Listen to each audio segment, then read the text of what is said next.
That's when the technical faults start. Hello and welcome to the Hornet Talk podcast, The Road to New York.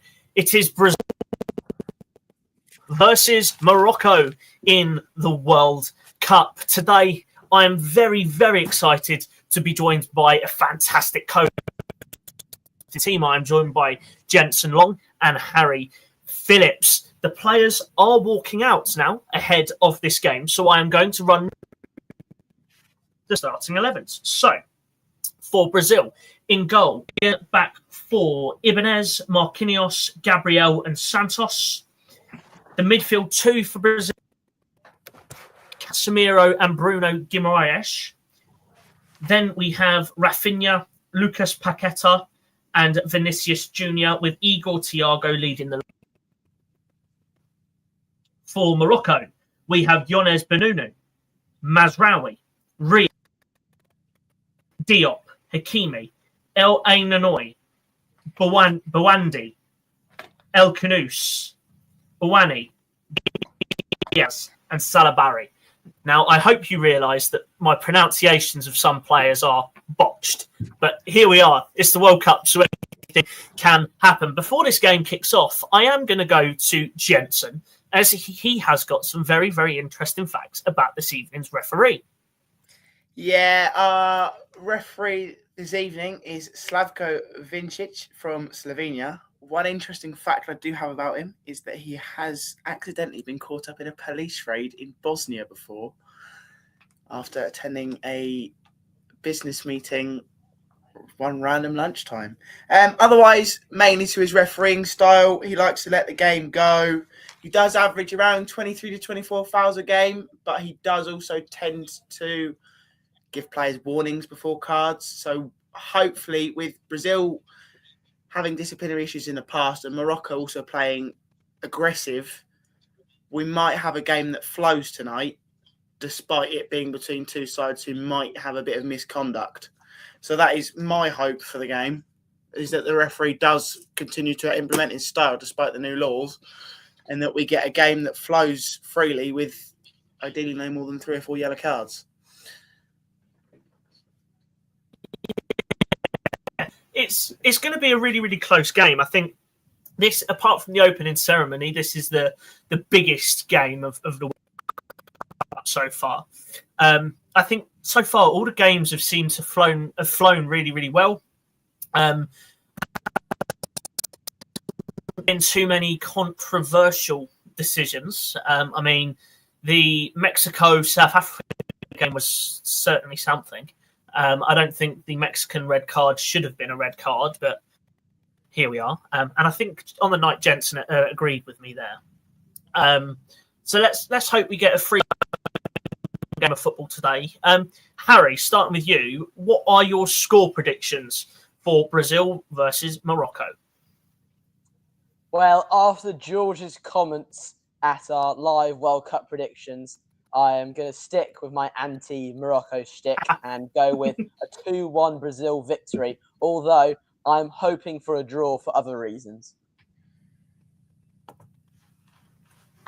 The vendetta against George. Score predictions for today's big game. I feel that this one is going to be tight. Both sides probably will match each other up based off of their styles of play. It's not going to be a game that sees one side control the game, unlike what we've seen in other matches so far to start the group stages. So I really do think we're in for a draw here. I'm going to say 2-2 between Brazil and Morocco this evening. Yeah, I think it's going to be a very, very exciting game to watch. As I said on the predictions episode, I think Morocco have got a massive winning this whole thing. So on the back of that, I've probably got to predict them winning today. So I am going to go with a Morocco 3-2. And that's my second 3-2 prediction of this World Cup as the teams go through the national anthems. Currently, it is the national anthem of Morocco. Good luck to Morocco tonight. Obviously, fellow co-host George Fakish is a Moroccan. he is very much looking forward to today's game against Brazil. It's going to be a very, very tight overall game. And yeah, it should be interesting to see what happens today. Hello to everybody in the chat. Thank you for joining us. I know it's very, very late, so fair play to you all for being with us today. So yeah, let's just wait for the start of kickoff. The players are currently doing their handshakes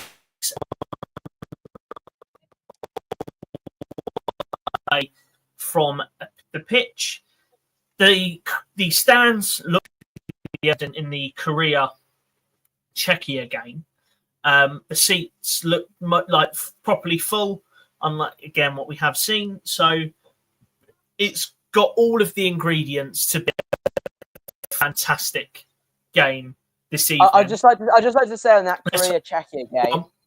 On that game, that picture that everyone's been sending around of the empty seats was just after half time it started, or it was just after the first whistle. It was packed up after that point. It was almost completely full. I know. So most of the Korean fans were wearing red kits, which is the same color as the seats in the stadium. So that's probably what most of the confusion was. Okay. Yes, because obviously we've got the yourself, Harry, out in America, haven't we? I know it's been great for me. I've literally watched every game so far, and I can't wait to stay up till 12 a.m. for tonight's Australia versus Turkey. Yes, you're lucky. You get to watch Australia Turkey at midnight while we're going to be sat here at 5 o'clock in the morning watching it. Exactly. And yes, lucky us. Yeah, I hope that's going to separate the week. Join us. That's going to separate the strong for the weak. That game.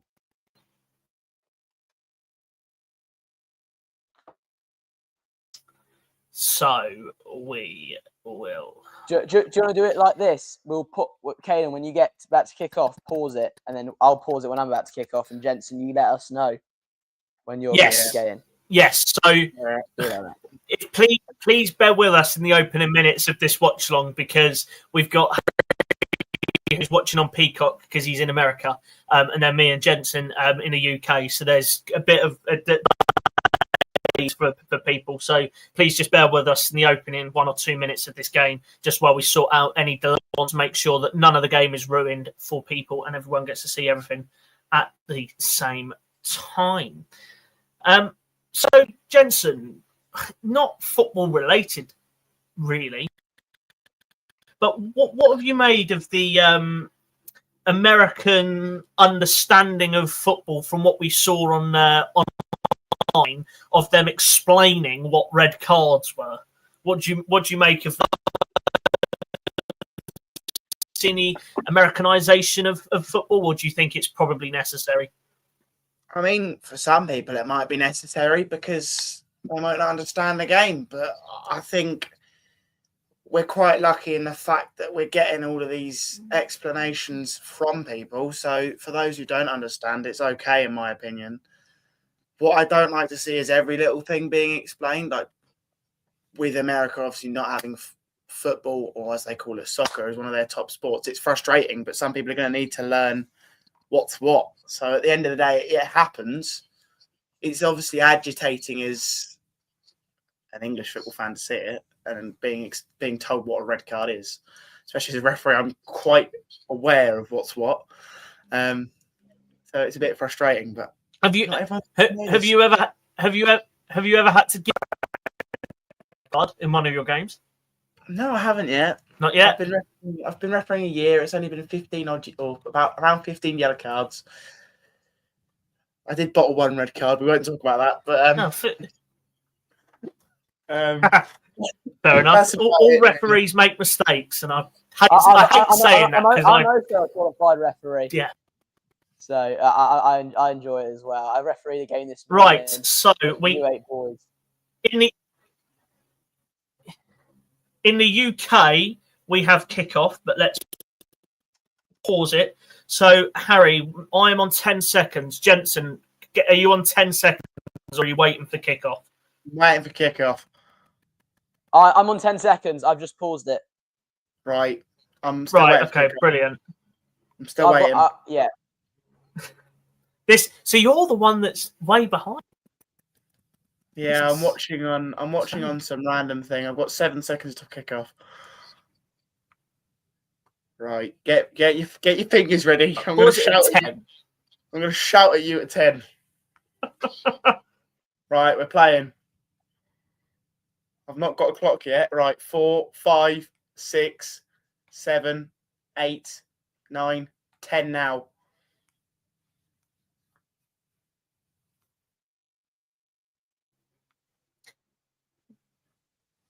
We should, in theory, be all synced up. This is really good. We've managed to get it done in the opening 30 seconds.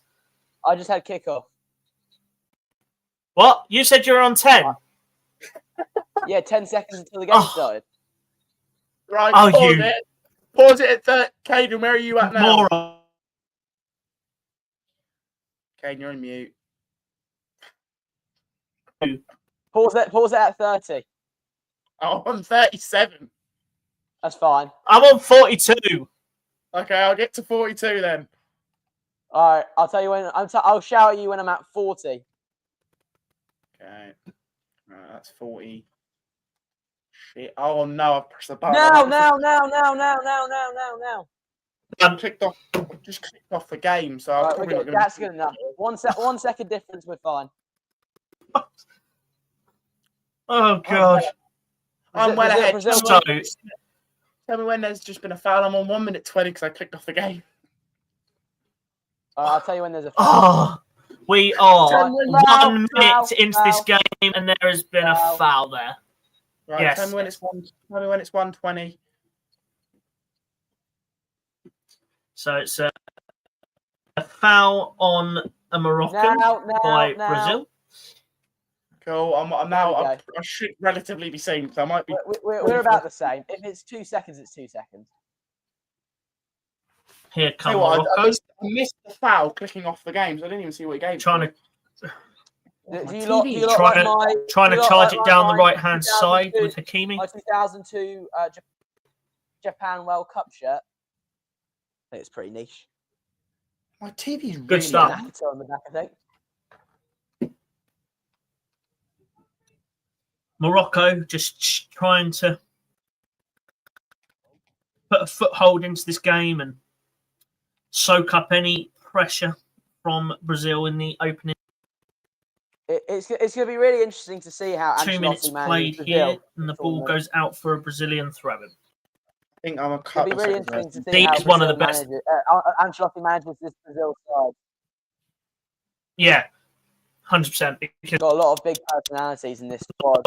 He's one of the best. Yeah. So. Ooh. Oh, what the hell? Here they come. Morocco progressing. Foul. Stood up, and it's an easy foul. Someone tell me when it's 3 minutes. Ibanez. Someone tell me it's 3 minutes. I keep clicking off the game. Right, I'll tell you when it's 3 minutes. I'm 3 minutes on the dot.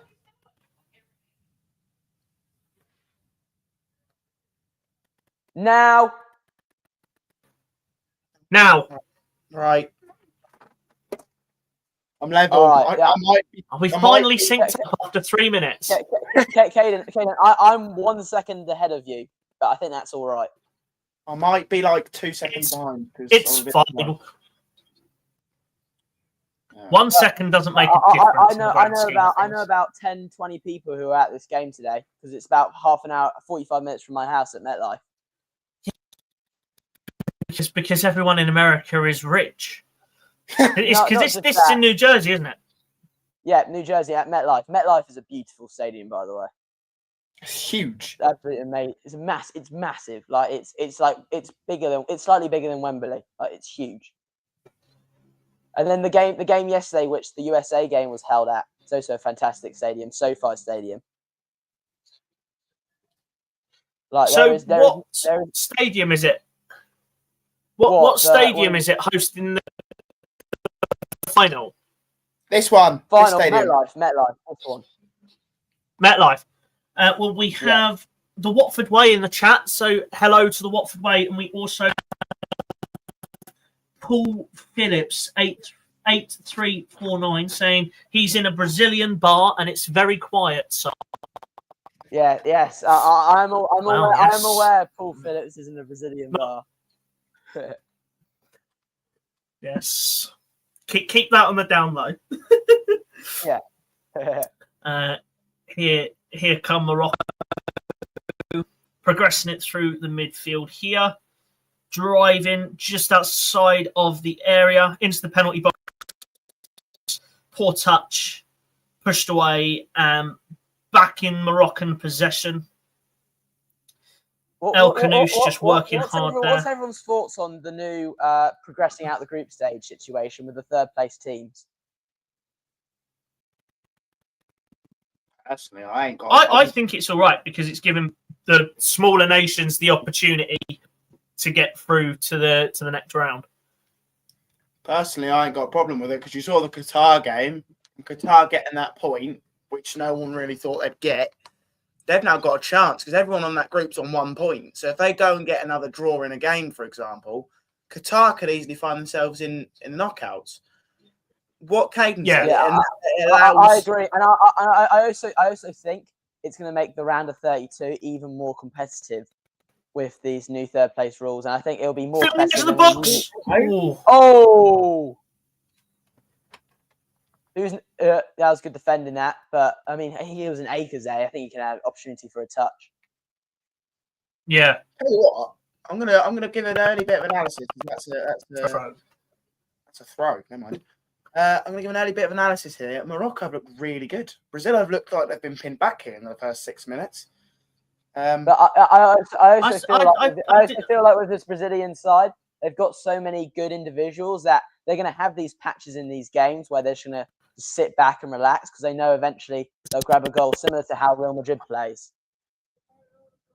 Brazil are very much a team of individuals rather than being an actual team, whereas Morocco aren't just all about individuals. I tell you what, Morocco are going to get a goal.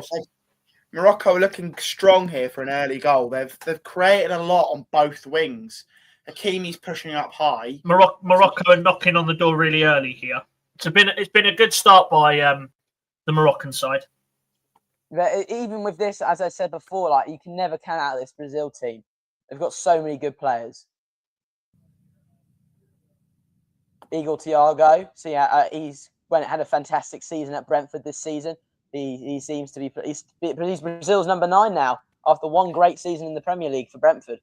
It's fantastic. But it's a shame that meant that João Pedro wasn't able to be on the team. But good pass. That's still scandalous. Well, what's more scandalous is the fact that we have 2 Moroccans at Watford and neither of them made the team, even though they were both in the pre-selected camp. I think that's even more scandalous. Well, personally. yeah. Oh, here we go. Wow. Well, to be fair, if you can't get be the player of the season for Watford, you're not into the Moroccan team, are you?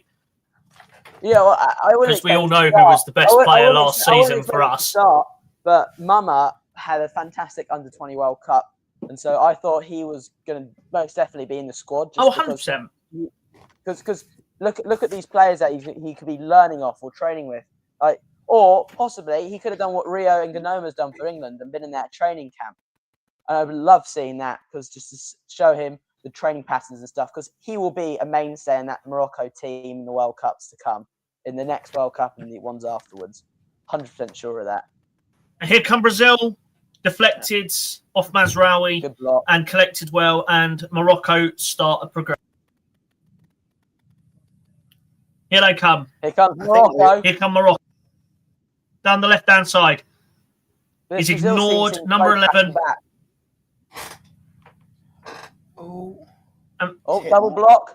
Oh, and that's a foul. Wow. Ooh, ow. Easy foul. Possibly, I'd go yellow card. He's late there. No, I wouldn't. If I wouldn't go yellow. Because first of all, it's early in the match. Second of all, the ball is there, to be fair. Yeah, he's not gone in with malice. He's gone to win the ball, so no. And also, Gabriel plays for Arsenal. This is why we've got a referee here. It's a painful one. I think if he jumps a little bit later, it's a yellow card. But I think probably because the ball's there to be won. Maybe not. I also feel like in that situation, Hakimi was just a little bit stronger, which is why it's a definite foul, but I don't think it's a yellow card. Yeah. I'm in agreement. I just looked at it and it just looks painful. Oh yeah, well yeah. Off first watch, it looked a bit painful, but I'm not got a problem. Also, what you said about this referee earlier about how he lets a lot of stuff go, I don't feel. Oh, here we go. Here we go. Here come Morocco. It's Morocco. Bit of space again. Oh, he's gone down there. Foul. That's a foul. I reckon we're gonna have a VAR check here for a foul in there. Yeah. Probably not. Yeah, so on first glance, I thought, could that be a penalty? But let's check the positioning of where it is. I think it's just outside the box. Just outside the 18. And I feel like the leg he tripped over was the same leg that took the ball. Yeah. The thing that makes that hard is that you've got two players who have gone in at the same time. So you've got to decide which is why we have VAR. Morocco are all over Brazil here. Here come Morocco, deflected to the left. He's onside because of that. Play. Onside. They're going to probably fan it round to that right-hand side, which they have done. Collected well by Morocco. Out. Playing lovely little triangles here. And backwards. Number one rule in football, you've got to go forwards to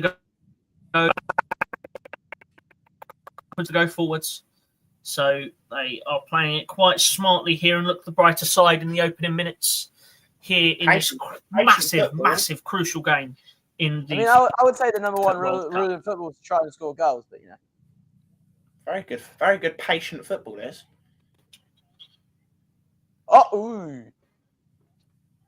That's hit his back. I like the physicality of this game so far. It's on first glance, that's never a foul. On first glance, I don't think that's a foul. I tell you what, that is a foul. He's gone in from behind. It is a foul. Let's see you on the replay. Yeah. That's a foul. It is a foul. It is a foul. It's a foul. It is a foul. I thought he took the ball on the camera, but he came from behind. What I will say is quickly, we've got a minute and the game's not brought us a massive chance yet. Even though Morocco have been keeping the ball up, when they've lost the ball, they are fouling high up the pitch already. And one thing I've got noted down is that Morocco are going to be incredibly aggressive and trying to win the ball back on the counter. When they lose possession. So that might be, again, they're kind of rushing in, and that's apparently a foul. Sure, I don't think that is enough, but okay. But the referee's trying to let things go. I think Morocco has recognised that Brazil has so much counter-attacking threat. And so if they're shutting them down before they get to the halfway line, like as they've done on six occasions already in this game, that I just think they're going to do that the whole time until the referee starts dishing out yellow cards. Yeah, I can agree with you on that one. Well played by Rafinha. But I like that the referee hasn't got his cards out yet, which is nice to see.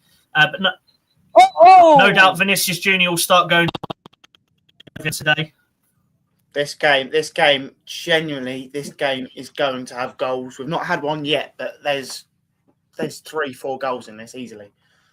The end-to-end, even though Brazil should have done better there, Igor Thiago.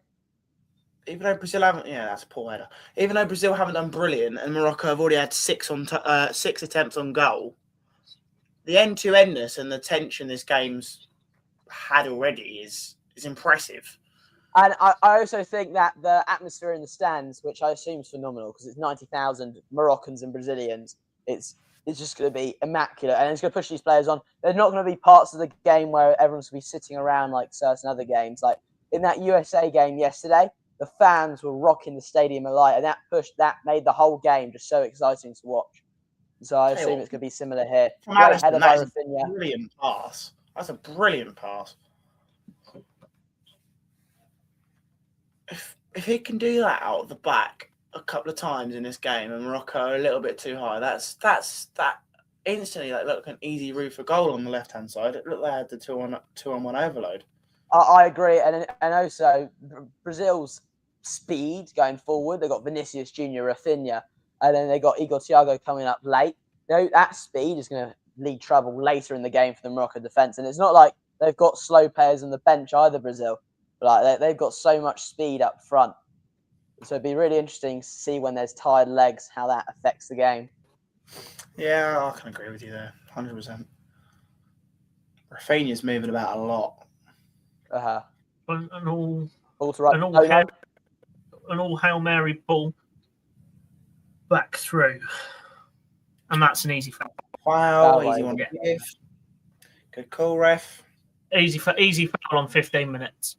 Yeah, the fouls he's given so far have been easy ones that just come from pressing and trying to win the ball back. To be honest, not been anything that's been really. I think the bookies should run something for this game, and it's how many times do people think that Vinicius Junior is diving? Because they'd earn a lot of money for that, because he's constantly diving, and referees don't want to give him yellow cards for it. Well, Jensen, what's your thoughts this World Cup? They give yellow cards for diving. What's your thoughts on misidentity? Yes. In the USA game, yeah. I thought personally that was brilliant. The mistaken identity, I think, is good. I think it's good. The only issue I had with it yesterday is it came after the free kick was taken. But other than that, I thought the process was fine. Just have it before the free kick's taken, really. And obviously, if defenders are going to get booked for attackers diving, it is completely the right decision. Obviously, you spoke about Vinicius Junior a minute ago. This referee, I believe, did the 2024 Champions League final. And I also believe that he's got very little tolerance for simulation. And back in 2024, the referee, who's from Slovenia, actually booked Vinicius Junior for diving. So if he does dive today, the referee and Vinny Junior have got history for simulation. But the mistaken identity, going back to your question, Harry, I think it's brilliant, because obviously we've seen it for red cards, but for the fact that it's now coming in for yellow cards as well, I think it's top. I really do. Yeah, I agree. And what about the? I want to see it in action. But the new referee. I want to see. I think are great with what's it, the corner kick situation. So how it works is so how it works is if a corner kick's given and it's supposed to be a goal kick, they will tell the referee, don't give it a corner, give it a goal kick. But if a goal kick is given and it's supposed to be a corner, they won't change it. What's your thoughts on that? It's kind of like you're giving, you're correcting one mistake, but you're not correcting another, really, of the same nature. I also feel like it gives the referee an incentive to give it a corner almost every time, because if he's wrong, they're just going to give it a goal kick anyways. Exactly. Good. What the hell? Brazil feel like they're rushing a bit here. They really do. They don't look settled yet, and we've played 18 minutes now. They really don't feel fully settled into holding the ball. But with that, it's been 5 minutes since Morocco's had a chance. So, good ball. Here comes Rafinha. Commentators. Vinicius Junior, and it's out for a corner. Commentators curse there. What did they say? Oh no, Jensen, what did they say? No, it was my curse. I was saying Brazil weren't settled, and then all of a sudden they went and got themselves an attack, and they've got themselves a corner. I thought you'd have you on at the same time. No, you'd hear it because this TV, your laptop's about an inch from the telly. So the ball played here by Bruno G. Beautiful stadium. Bit of hands on in there from Mazrat. There's a bit of hands on in there. The referee's not happy with that. Rightly so. Ibanez and Mazraoui. I think Brazil are going to be very dangerous from set pieces, especially with Casemiro. And they've been forced right away. No chance of a handball there. Hit his chest. And back.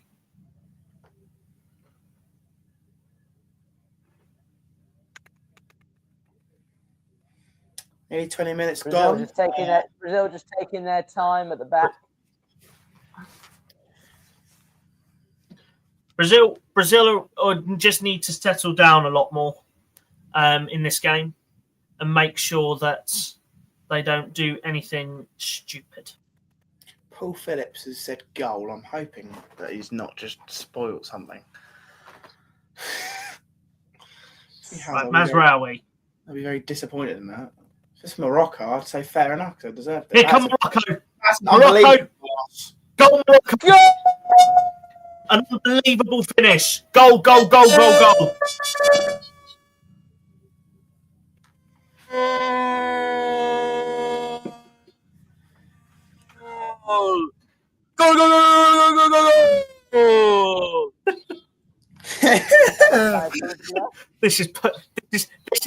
This is perfect late night entertainment. Go for Morocco! So it is. I'm gonna message Mr. Paul Phillips. Refrain from. Yes, message your father. Please, in the chat, please refrain from saying anything about scorelines because we are slightly delayed because we had to sync Jensen putting scores in the chat to avoid disappointment when going. I'll tell you what. By the way, what a fantastic finish! What a brilliant finish that is. I know the finish is brilliant, but I actually want to go off the play before. Morocco won that in the middle of their third, and I think they were up the pitch and the ball was in the back of the net in about 10 seconds after they won possession back. They were so quick to counter from that, and it caught Brazil out. Simply down the middle, it caught Brazil out. And obviously the finish is brilliant to round it all off, and Alisson probably could have done a bit better to cover himself, but it's a good finish, and overall it's a really quick counter-attacking goal, and Morocco have shown what they're all about, and they deservedly, in my opinion, have a lead. I'm not sure if you two agree with me, but they deserve to have the lead. I'm in a completely agree. Morocco have been dominant. Completely. And Morocco have been very much dominant. They have been shown to be a force to be reckoned with. We saw in the last... Oh, here comes the drink break. Ooh. Boring. But... Boring. Here comes the pointless break that's just an excuse for Fox News to have more commercials. Not just that, it's the Powerade. Just thought I'd put that out there. The Powerade water break. The Powerade. I wonder how much Powerade got for that. It's not a water break, it's a hydration break. Hydration break. I'm actually fed up of this, and I've watched about 4 games. I've watched every game. And to be fair, it gives you time to go to the toilet, I guess. It's certainly a stupid concept. What I'm hoping... Well, it's a stupid concept. The thing is, though, I don't like it, but it does add a different element for managers, and I would say it's beneficial for Brazil here because they've just let in a goal, and they've been pushed back. This water break could flip the momentum for them going into this next second half of the first half here. Right, I've got an issue here. I've got a serious issue. I've got a serious issue with what they're currently saying about the onside-offside graphic. We knew he was onside. No one questioned that. Whereas in the... what game was just on? The Qatar game versus Switzerland, for the penalty, they did not show any semi-automated offside technology, which made it absolutely useless. That might have just been in England, because here in the US, we got shown the technology for it. What, for the penalty? Yeah. Was he onside then or not? Yeah, he was. Yeah, I But don't know. it depends. It depends, like where you look at. Like they show you what they say is where the ball, what happened on it. But I mean, it's judgmental. You can judge it either way. It's that was very very dodgy decision. But I was glad that Qatar got revenge in the end of that game. Yeah, the Qatar played well. Second half, Qatar were brilliant in that game. I'm sure West Ham fans would like to see they controlled. Do well.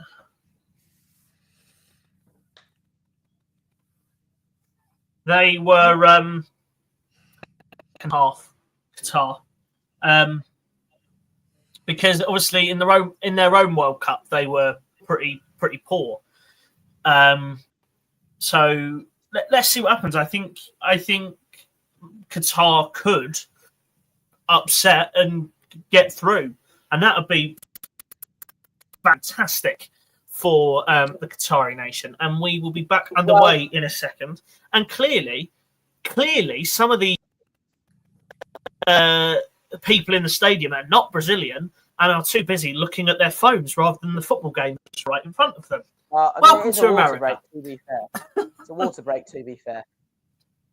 What I'm going to say... The game is now back underway. What I'm going to say is I really do hope that hydration break hasn't killed the sting of the game, because before that, it was running really well. Both sides were end-to-end, and this might just change the game. Do you think... It really need changing? From a referee standpoint, do you think that the way that national teams are now looking at the game is they're looking at the game as if it's split into like 4 quarters, 22 minutes each way, and planning what they're going to do for each individual 22 minutes? Do you think that could be a way that they're preparing? I guess you can look at it like that, yes, because obviously the hydration break's 2-3 minutes long. You can brief your players in that time. Oh my word, that's a horrible miss kick. Sorry to. Do you not think that it would have been so much better with these hydration breaks if the water was on the other side of the pitch and the managers couldn't speak to the players? Possibly, yes, but I think because it kind of gives an advantage. Oh, here comes Morocco! Oh, here comes Morocco! Ooh. We're pretty much synced up on that one, Harry. I think I'm a second ahead. Yeah, I'll take it. I'll take the second. Well, I'll go back to what the conversation was. From a standpoint, obviously, it gives managers chances to coach their players, and that's possibly why they've been designed. But what I don't get is why they've got to be so incredibly long, whereas in England... Oh, that's a awkward collision. Whereas in England, you've got water breaks that are about a minute long, so it doesn't really give teams time to collect themselves and talk. Obviously, for Brazil, I know exactly why it's 3 minutes long. So you get 3 minutes of advertising. It's the only reason. There's your point. From a referee standpoint, it doesn't really affect the refereeing side. Apart from they get a break as well. I wouldn't say it would. If anything, it's more of a benefit for the referees because it kind of gives them a chance for a mental reset. What it does create is the sense of 4 quarters, which makes it a more Americanized thing, like you said, Caden. That's a very wow. That's spot on. But it's not. Just because it's an Americanized thing doesn't mean it's necessarily a negative. I'm coming from my Americans. Is that a foul? Yes. He went down a little bit weak there. I guess it's from the shove on the back. But just because it's Americanized, it doesn't mean it's necessarily bad for the game. It could get managers to stop moaning about this new rule. But again, I think the managers should not be able to speak to the players during that water break. It should be purely to make sure the players stay safe rather than the managers having the opportunity to do a quick team talk with their group. It changes that aspect of the game. You make it just a water break, changes everything. Here comes Morocco. Good free kick there. Yeah, I kind of get what you're saying, Harry, to be fair. It does give... Oh, that's unbelievable. Again. Oh, he's gone down there. I don't know. Oh, I don't know if he's been kicked before kicking. No, never a free kick. But Brazil give it right back to Morocco there. I tell you what, this game, I did say the hydration break might change its course, but it hasn't. It's still end to end. Morocco have obviously got the lead, but it doesn't really feel like they've got the lead. The only thing that's really a difference in the game is how much more clinical Morocco are with their passes. They're putting things on point. Brazil have lost the ball so many times. Unlucky by Brahim Diaz. Again, they've lost the ball when that could easily have been retained. The ball turnover of Brazil losing it and Morocco gaining it must be incredibly high. Oh my word! That was something from. I just got hit by Hakimi's ball from the stadium.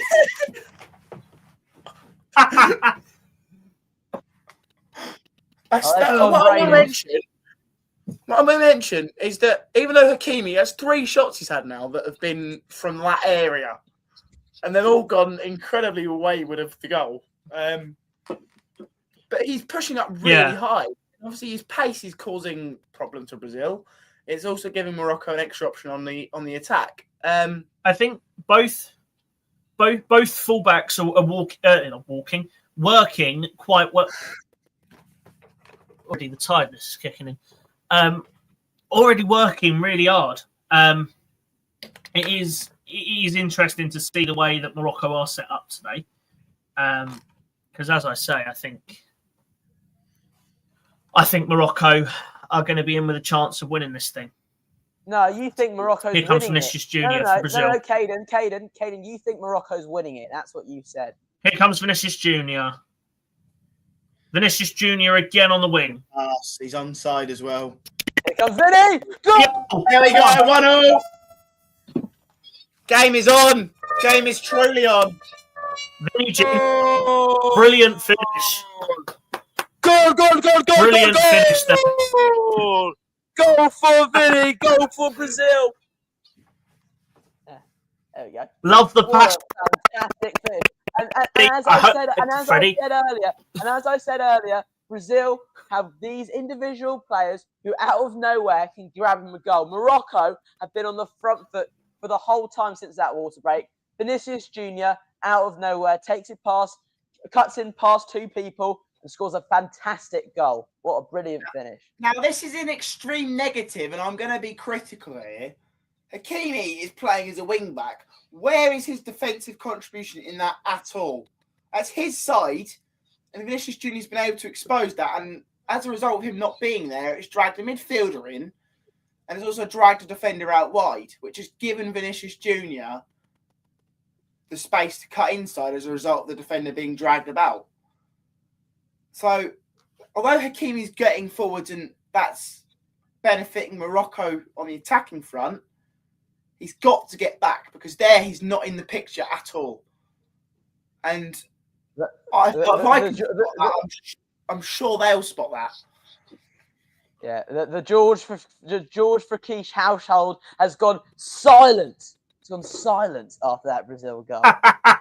You can hear a pin drop in George. The George continues from Harry. Tensions are rising. Caden, what's your thoughts on your World Cup champions letting in a pretty out of nowhere goal against Brazil? It was a very, very good finish from Vinicius Junior. I think we do anything about it. Here they come. Here come Morocco. Well, it would have helped if the fullback was tracking off the right hand side. El Canoes. Really good turn and probably late. He's late. Just a trip, nothing more. He's late. Nothing more, just a trip. Premier League, that's a yellow card. No, you barely touched him. No. I tell you what, actually, I'd possibly say that's a done. Right, but they don't do misidentity check. No. If the yellow card wasn't given, that's their thing. We have If I just said on the scoreboard what I think I've seen, Brazil have only had 4 We have attempts. got, Morocco have had 12. got Vinicius The Junior's Brazilian fans behind the goal are going absolutely mental. Vinicius Junior's just we've hyped got up the crowd. Fred's Ward in. It's not quite in that bar anymore. Goal, what a finish! What I will say Here is the come referee Morocco. not changed his standpoint despite the scoreline. The referee's still let Brilliant the game ball in, cleared away. The referee's definitely let the game flow, and he's stuck to his style. He's not trying to cut things up with the tension rising. But that's what we need. Get away with it, and it's exactly what we need. I agree with you fully, Caden. It's what we need in this game. A game like this against some massive nations, there needs to be a very high threshold for yellow cards, red cards, and all of that, because otherwise you're just going to have games ruined. Like, did I think Mexico, South Africa was ruined? No, but we knew what the result was going to be of that game anyway. But can I just say that Mexico South Africa game was certainly poor in quality. It was such a bad show of the World Cup, and it was a disgrace that was the opening game. South Africa were an embarrassment in that game. They were utterly terrible. They were so poor. South Africa were bad, poor, and the fact that 3 red cards were given in that game, and in the last World Cup there was 4 red cards in the whole tournament, just shows how nutty that referee was and how yellow card happy he was. It's the opening ceremony, opening game of the World Cup, and although some of those red cards, the first red card for South Africa was definite, that second red card and the Mexico red card, debatable calls, in my opinion. The second one, I'll go back to the second one quickly. I disagree. The second one is really subjective. I thought the second. Go on, Jack. Oh, I'll go first. Whatever. I thought. Yeah, go on. The second one's incredibly subjective because if you look at it, he kind of they're in a tussle, and then he's kind of there's an extra little whack around the back of the face behind him that's not kind of needed. The third one isn't a red card, and that was I think that was the point. Referee, that is a brilliant advantage, and that's a brilliant yellow card. Yellow card of the game, and the first yellow card of the game goes to Casemiro. Caden, I'll let you talk about the South Africa game now. Yeah, so the second South Africa red card, I thought it was a definite red card. However, that Mexico red card was nowhere near a Dogso challenge. And I remember I was saying it to Jensen, I thought that the South African player actually dived. I thought it was a dive, not a Dogso. In my opinion, that second red card for South Africa is never a red card. If you watch the play back, he is tussling for the ball, the same thing the Mexico player did. The only difference was the Mexico player ducked. And so where they were tussling at body length, when that Mexico player ducks, it makes a head length. So it was caused by the Mexican player. I don't think that's a red card. And the one that was given to Mexico, I just think was given just because of the fact that the second red card for South Africa was so subjective. So I guess they gave it as a subjective red card to Mexico. But I'll tell you what, he takes a touch away from goal, first of all. So it's not Dogso. There was another Mexican player back in the middle.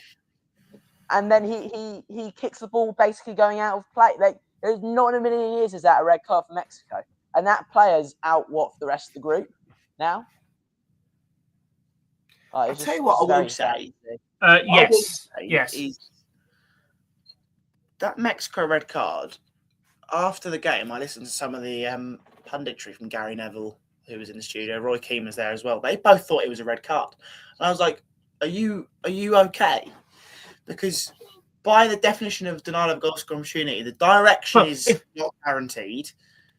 There's defenders covering in the middle.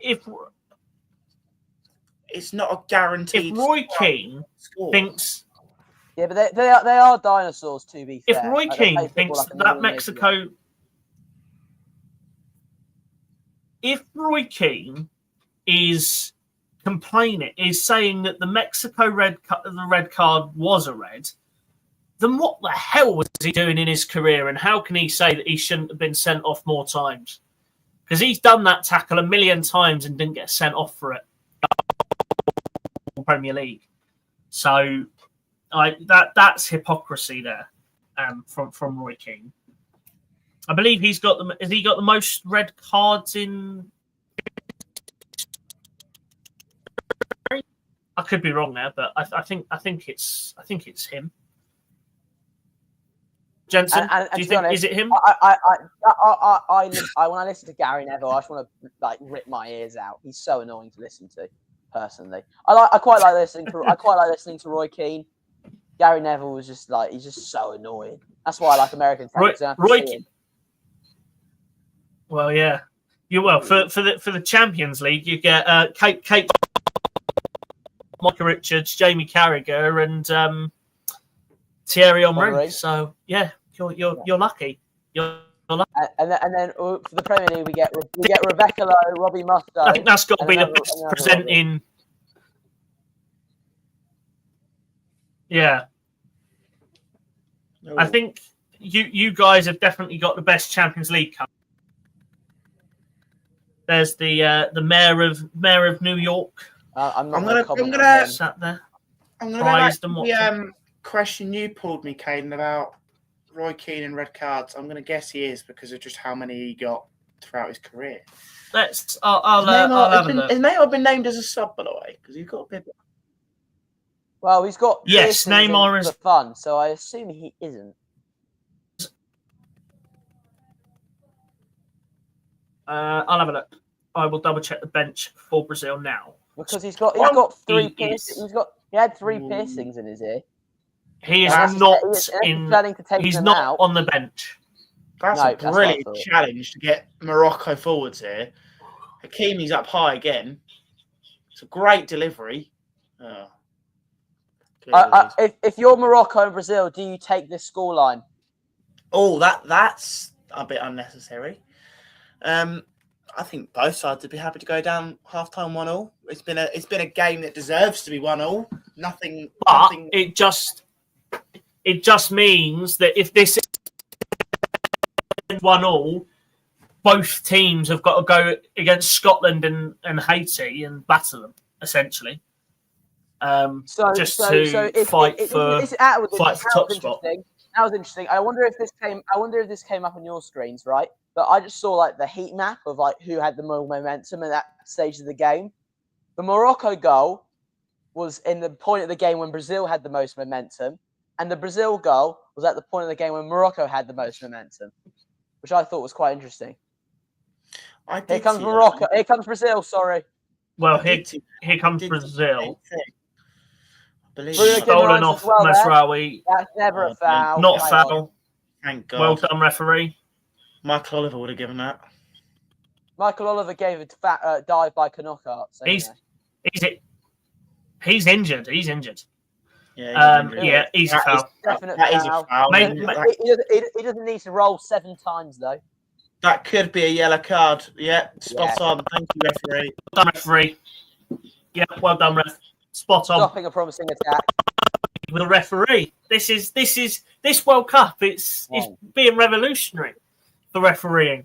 If we had this in England, we would be much more advanced in the English game because the quality of referees we've got in England, bar Anthony Taylor and Michael Oliver, who are here, and then I believe Jared Gillett is on VAR, and he's not even great when he's in the middle because I've seen him at Ipswich and he's not. Oh brilliant. God! Well, yeah, didn't he ref us against you lot? I think that was him that refed it. I can't remember. Possibly. It was either him or Anthony Backhouse. One of the two. I don't even I seem to remember referees quite well. I don't even think about Watford. I haven't had a thought about Watford in weeks. We are so bad, terrible. What I will say is just about this refereeing picture. What I would love to see England go and try and get some more referees from abroad because we've seen a Slovenian referee do pretty well here tonight. And he's been brilliant so far. As that's another easy foul.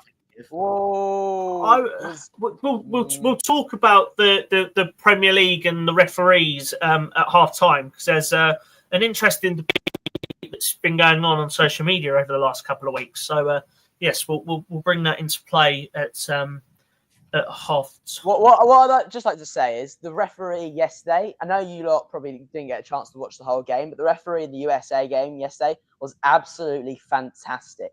He was spot on almost everything apart from that dive, which honestly should have been seen by the AR, not the centre referee. But apart from that, he was fantastic yesterday.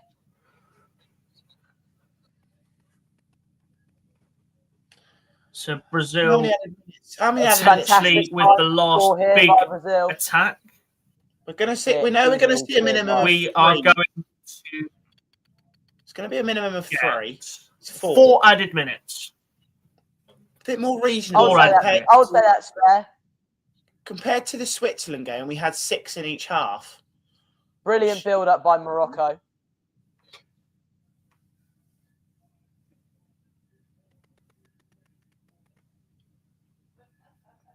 Morocco just trying to gain a bit more momentum at the end of this first half. New Jersey. It's been a really good watch. Beautiful New Jersey. Just nicely. Fantastic New Jersey. May I just say. Better than England? Way better. Love New Jersey.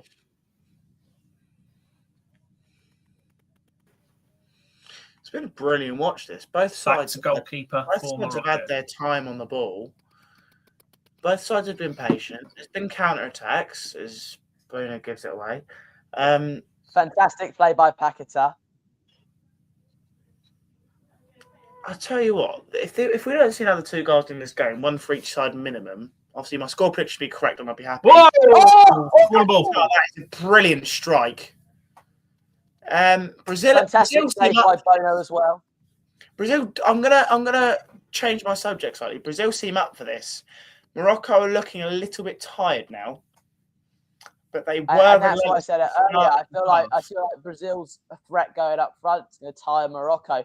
And I also feel like right now Morocco is just trying to get to half time.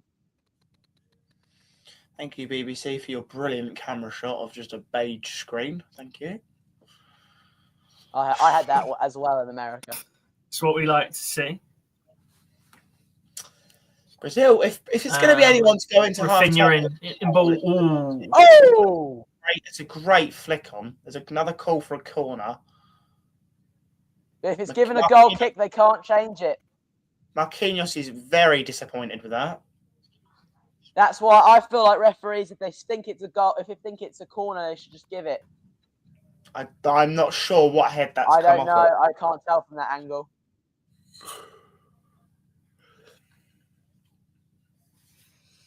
Morocco are going to need this break, I think, because obviously at the start of the half they were incredibly relentless, and Brazil weren't. Look at that absolute massive stadium. It's a beautiful stadium. MetLife is absolutely amazing. Brazil had to sit back at the start of the game, and that's possibly what's given them a bit more energy and a bit more fight at the end of the half, compared to Morocco, who had all their fight and all their energy at the start of the half. So the break's probably going to come at a good time for Morocco, maybe not for Brazil, who have gained momentum. They probably won't want the half to stop as we enter the final minute. Vinicius Junior's gone down far too easily there, and I'm glad the referee said no. Wow. I'm very glad the referee said no to the Vinicius Junior one. Went down far too easily. As you said earlier, Jensen, he's got a history of Vinicius Junior, so it's quite expected. Good tackle by Hakimi. Perfect challenge. The only thing that makes it non-perfect is that Hakimi's right. Oh! Okay, I tell a lie. That angle does not help Hakimi. That angle makes things look difficult. But I don't think it's anything. Maybe it's a foul, but again, VAR can't call it back for anything more than that. So, excuse me. I don't think that's anything more than a foul. It's definitely not red card. Exactly. So VAR won't be bothered to check it. And it's nowhere near the box. Half time, brilliant first half there. from both sides. Half time in New Jersey. Brazil 1, Morocco 1. So here we go. Absolutely fantastic. So, absolutely brilliant, frantic half. I assume Jensen's taking a half-time loo break. It will be needed at points throughout this. It will be needed. For a very long night of streaming. This is 3. I'm doing a 12 a.m. watch along for Australia, Turkey. Yes. It's all right for you, Hara. And we are 5 minutes away from flying into Sunday morning. God, this is going to be one long evening. I'm 5 minutes away from 7. I haven't even had my dinner yet. Stick with us here on the Hornet Talk podcast throughout the night. There'll be about a half an hour break between streams. So, in the meantime, when you're not watching us here live, go and grab a beer or have a nice cold shower or something to keep yourself entertained while you are waiting for us to be back live for our second stream of the night. As Haiti, my dark horses for the tournament, take on Scotland. Shitty little Scotland. Oh, no, we can't have Scotland. Caden. Language, Caden. There's children watching. It's fine. It's fine. It's nearly midnight. Now we can't get any monetization. Oh. Pardon? Now we can't get any monetization. We weren't going to get monetization anyways.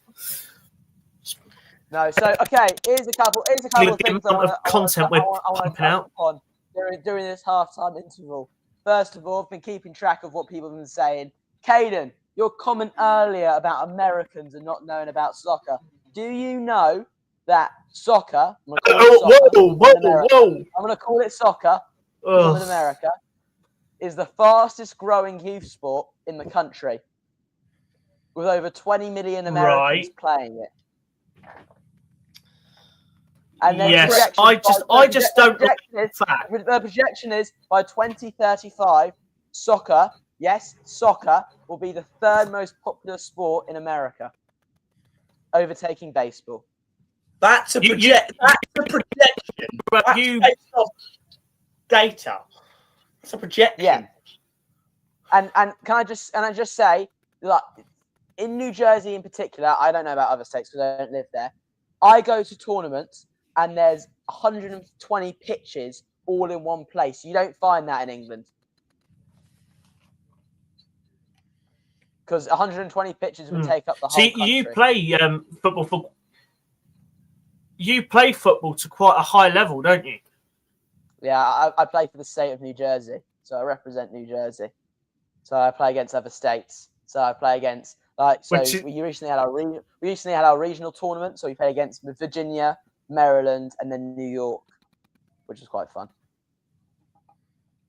And then did you beat any of them? We beat Maryland and New York. We lost to Virginia. Virginia was a very good team. Virginia. Well, so I went to a camp a year and a half ago. Okay. And at that camp was a boy by the name of Andrew Mehmeti, who was born in 2009. Andrew Mehmeti. If you know anything about Andrew Mehmeti, he is now starting for New York Red Bulls. And he is one to watch. I've read New York Red Bulls season tickets. I occasionally go because I play quite high level football. Yes. Messi is absolutely a phenomenal. He's a phenomenal player. I guarantee you, Mehmeti will be in Europe in 2 to 3 years' time. He just turned 17, I think, and he's a starter for New York Red Bulls. Another player of New York Red Bulls is a player by the name of Julian Hall, which I feel like you're more likely to know who he is. He's the highest scoring player in the MLS, and I think he just turned 18. He was the youngest player to score a hat trick in the MLS.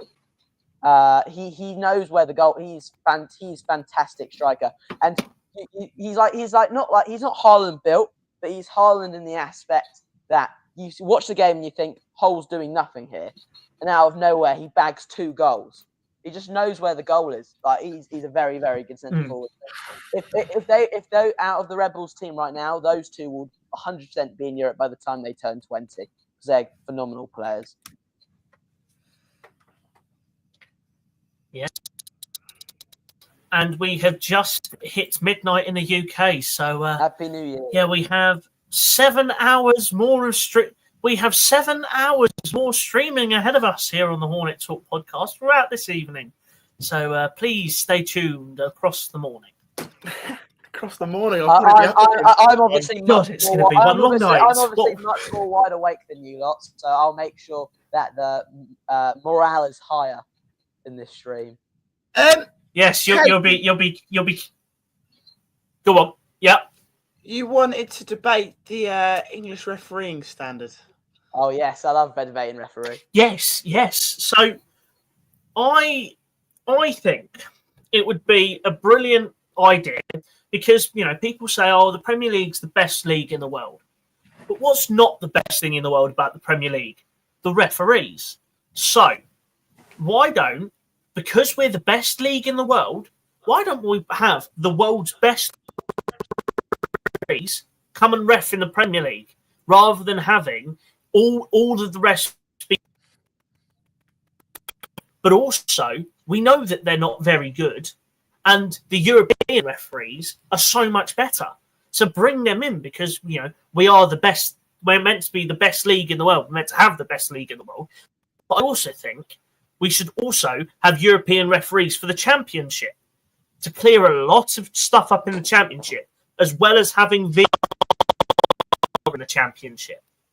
Absolutely no. So okay, so all right. I'm disagreeing with almost everything you just said there, Caden. All right. First thing is, I think with the fact that you want to bring in referees from other countries, I think it's more the fact that we're so used to these English referees and how they referee that we've commented them in years. If we bring in these foreign refs after 2 or 3 seasons, we're gonna say they're as bad as the English ones just because we've gotten used to them, right? So that's my first point here. Second thing is here, why is there not more cooperation between the leagues and the styles of refereeing?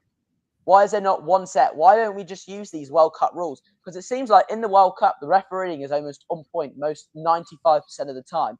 Why is there not one set of rules? Why is every league, every country got different refereeing rules? Just makes it worse and worse. The Champions League has such different refereeing rules compared to the Premier League when you watch it, regarding handballs, regarding how much there needs to be for a foul to take place. Like in almost every scenario, there is different rules and different aspects that is different. Second thing you touched upon, VAR in the Championship.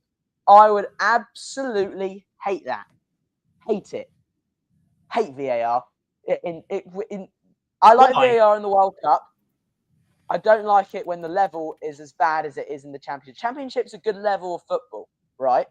But I would say it's slightly better than the MLS. And I see VAR in the MLS, and it does not work. The quality in the MLS is not good enough to have VAR. It just makes the game slower, and the standard of officiating, it makes it worse. So I just don't think the referees are already utterly useless. With them trying to figure out how to do VAR would just be an absolute mess. So there's my points. Jensen? I'm sitting here patiently because I've heard 2 sides to a story of VAR in the Championship, and the fact that it still doesn't work properly in the Premier League makes me currently say no. If it was to work better in the Premier League and it was to be spot on 99, or let's say, because of human error, let's say 97% of the time in the Premier League, which it still isn't. In my opinion, it's still only about 90% correct because referees have got their opinions and they take their opinions and their spirit of the game. Whereas what Harry said about the Champions League, it feels like referees are more going off of instructions instead of opinion and their personal opinion. So for me, I feel that VAR in the Championship is a big no, but however, the idea of bringing referees in from abroad again it's difficult because you've obviously got a language barrier to consider. And referees from countries like Slovenia, for example, the one we've got in the middle for tonight, or let's say somewhere small like the young man from Somalia who wasn't allowed to come and referee in America. Let's say we bring in referees from these countries. They're not going to be guaranteed to be speaking English, which is in itself is an issue because although I know we've got foreign players, they come in knowing how to speak relatively acceptable English. Whereas if we've got referees who don't know how to speak relatively acceptable English, and that instantly creates a communication problem of its own. I'm in complete agreement. And also, it's not just about the English side of things. People can learn English. It's also about the cultural side of things. You see it in the Champions League. Like in the Premier League, people throw F words around and the referees don't really care. Champions League, they give them a yellow card as soon as they hear one. And so I think there's a cultural difference as well with the response to the referees. That will be a big difference for those ones coming in. And it will have to take time adapting. So that's why I just believe that it just wouldn't work. Bringing in foreign referee wouldn't work. And after 3 years, as I said earlier, we would think that they were as bad as the English ones because we just gotten used to them. Again, yeah, you're not wrong, in my opinion. With the standard refereeing in this country, like I said, it feels as if you see so much inconsistency in the application of, I'll use your example earlier of the handball law. You see so much inconsistency of the application in the Premier League. It kind of feels like it's not referees in the VAR and referees on the field of play going off of applying the laws of the game in that situation. It's going off their opinion and what they feel is best suitable for them to kind of award. Whereas you've got these European competitions, obviously you've got the World Cup that's got all of these laws in place, and they will come into effect in the Premier League, the Championship, League One, all the way down to League Two the next year because they are written in law now. Obviously, the VAR stuff won't for mistaken identity and etc. But what we will have next year is we will have these countdowns on these throw-ins and the goal kicks to eliminate time wasting. So these will come in and these will hopefully give us a sense of quicker game flow, I guess you could put it, that would enable us quicker games and obviously the referees to kind of have a bit more control and a bit more power. But what we need next year is we need referees to consistently apply laws like they do, for example, in the Champions League, like they do in the World Cup, like you said, Harry. It needs to be more of an instruction-based and threshold-based for level for offences like handballs and fouls inside the box for them to be given. Whereas what we've currently got in the country, it feels like it's referees who are going off. Obviously, they're still good enough because they're at the level they're at. And in this country, there are thousands upon thousands of referees who want to be there. But it feels like what we've got at the top level of our game isn't what Europe has got at the top level of its game in terms of refereeing consistency and standards, if you get what I'm saying. Yeah, but I don't watch, apart from the Premier League and the Championship and the MLS, I don't watch any other division on a consistent basis. Do you, by chance? Oh, what I see a bit of League One, I see a bit of League Two, and even down there. But you don't see you don't watch Serie A on a consistent basis. The referees there, I assume, are probably as bad as the English ones. And when we see these foreign refs, it's usually in the Champions League or the World Cup. And the Champions League refs and the World Cup refs are usually the best of the best. So that's where I just feel like, yes, bringing in those referees may be okay, but after a certain amount of time it won't work. And just bringing in any foreign refs, I just don't think it just wouldn't make a difference because I just think referees itself is such a hard job anyways, especially with all this new technology and like different rules for different countries. I just don't think it would work out well. So I just think stick with the English ones and deal with them as they are. But here comes Brazil's team running out. Enough refereeing debate, enough ramble. Let's go back to the football. I was watching while I was in discussion. They mentioned how far Hakimi was forwards for in average position. Sorry, I think he was the second furthest forward player on the pitch for Morocco, which, like I said, was exposed by Vinicius Junior's goal. Thoughts on that, Harry? Well, it depends what style of football you're playing. If you watch a little bit of that USA game yesterday, Serginho Dest, who is usually a right back, was playing as a right midfielder. As when you saw the lineup itself, you think, it's going to be 5 at the back here, or 3 at the back with pushing up fullbacks. But it was really a 4 at the back with Serginho Dest becoming as a right winger, and so it worked against Paraguay yesterday. Obviously, Brazil was a completely different opposition to Paraguay, although Paraguay did beat Brazil in World Cup qualifiers. The amount of quality in this Brazilian side, I just think, although it could help Morocco at some stages, it could hurt them, as it did for that Vinicius Junior goal. So it depends. It's a positive as well as a negative, in my opinion. We've got a change or two going on here. Fabinho, I assume for Casemiro in yellow. We have a change. So we have 2 changes at half-time. Roger Ibanez and Casemiro off. Coming onto the pitch, Delino and Fabinho. I'm going to note this, and I'm going to tell you why they might have done this. Both of those players have been cautioned by the referee. Go on. Yeah, both booked. Both have had yellow cards in that first half, and Brazil have got the most red cards in World Cup history with 11.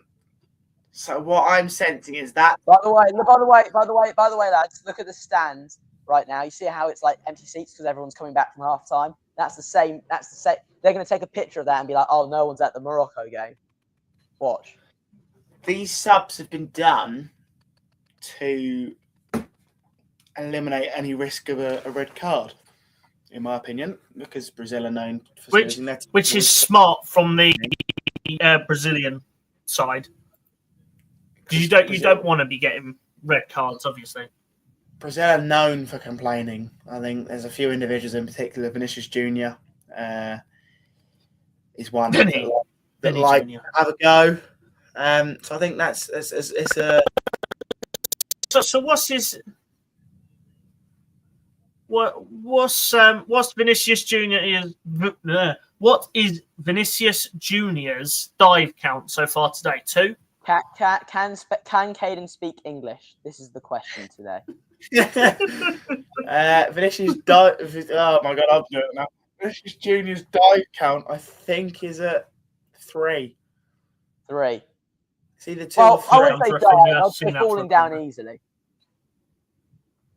That's a corner, Mazraoui. I'm not sure what you're asking for. Oh, we'll see in the replay, won't we? That's absolutely a corner. Yep, corner. Well, if I'm wrong, and this is overturned. Oh, we got to the yawning stage, Jensen. Sorry. I've had to watch a load of random stuff. You know what is quite funny though. Like, so after the game last night, I saw a lot of Europeans say, "Why are we not having the World Cup final at SoFi Stadium in LA?" If we had a World Cup final in LA, it would be at 6 p.m. Right? That would be 1 a.m., 2 a.m. English time. So there's no way impossible. Here comes Brazil. Oh, is that a corner? So they've given. So what time's the World Cup final going to be? UK. 6 p.m. So no, is it 5 p.m. or 6 p.m.? I'll look it up for you, Kate. Yes. I hope it's a reasonable time, especially if England are going to be in it. I don't really want to after World Cup final. It's going to be 8 p.m. European time. 8 p.m. Nice. 8 p.m. UK time, 9 p.m. Europe time. That's right. Yeah, it's just not a good kickoff time for a World Cup final, to be honest. What is? I know. It's 8 o'clock. Well, yeah, but it would be at 12 p.m. But same as I never liked the Champions League final at 8 o'clock. because No, I always think like so. the big finals to be a little bit earlier on in the day. I don't really care because I live in America. So I have football early in the morning most Like of the have time anyway. UK time, the World Cup final should be at 4 o'clock or 4:30 start. No, because then it means the game starts at 11:30 Champions in League, America. I think the Champions League And it's starting at 8 and o'clock is and crap. Ow! No, but Ow! okay. Let's say you get your 5 p.m. World Cup time, right? That means it's 12 p.m. here and 9 a.m. in California.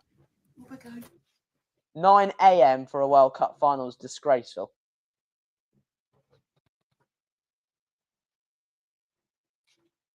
Well, I think you can't please everybody. World Cup timings, can you? Because there's all, well, you can. kickoffs. 3 p.m. 3 p.m. means it's 12 p.m. in California and 8 p.m. in UK, which I don't think is that bad. I must admit, it's better than 10 p.m. or for you lot right now. What was it? 11 p.m. tonight? yeah. I'm gonna yeah, it was an 11 o'clock kickoff. I'm gonna drift off your conversation. I'm gonna say that tackle. I think it was from Kimreich on Hakimi. He's lucky to walk away with at least not a yellow card because he's caught him right on top of the foot with studs up. In my eyes, that's easily a yellow card. Rafinha is running with venom there at Mazraoui. I thought. No. Oh, okay. Caden, your pinging mic's it all around over the in shop, there, Caden. little triangles. It's because I've got a fan on next to me. Let me turn it off. It's like is that any better? It's a bit better. It's far better. Brilliant. Sounded a bit like Biden. That's good. Here comes Hakimi. Let me move it backwards.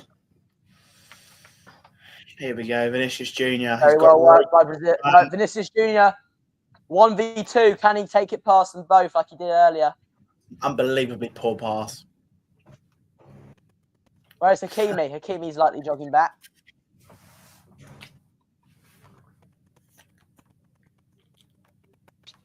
Collecting the ball there, Gabriel. It's not been a half bad start to the half of Brazil. I will use the word half twice there, but Brazil have kind of taken a bit more of a foothold in this game. Morocco have been the ones who've had to do a little bit more defensive work in the second half. So in the first 7 minutes nearly now, it's been more Brazil. So clearly whatever Ancelotti has said at half time has worked.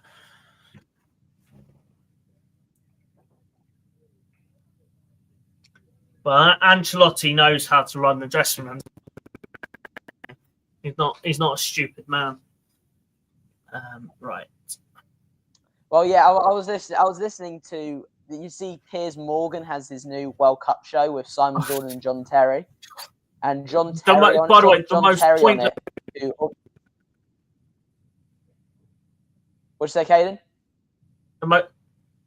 I said the most pointless show with that man involved. Well, yeah, but I actually thought it was quite interesting. Piers Morgan is such a moron.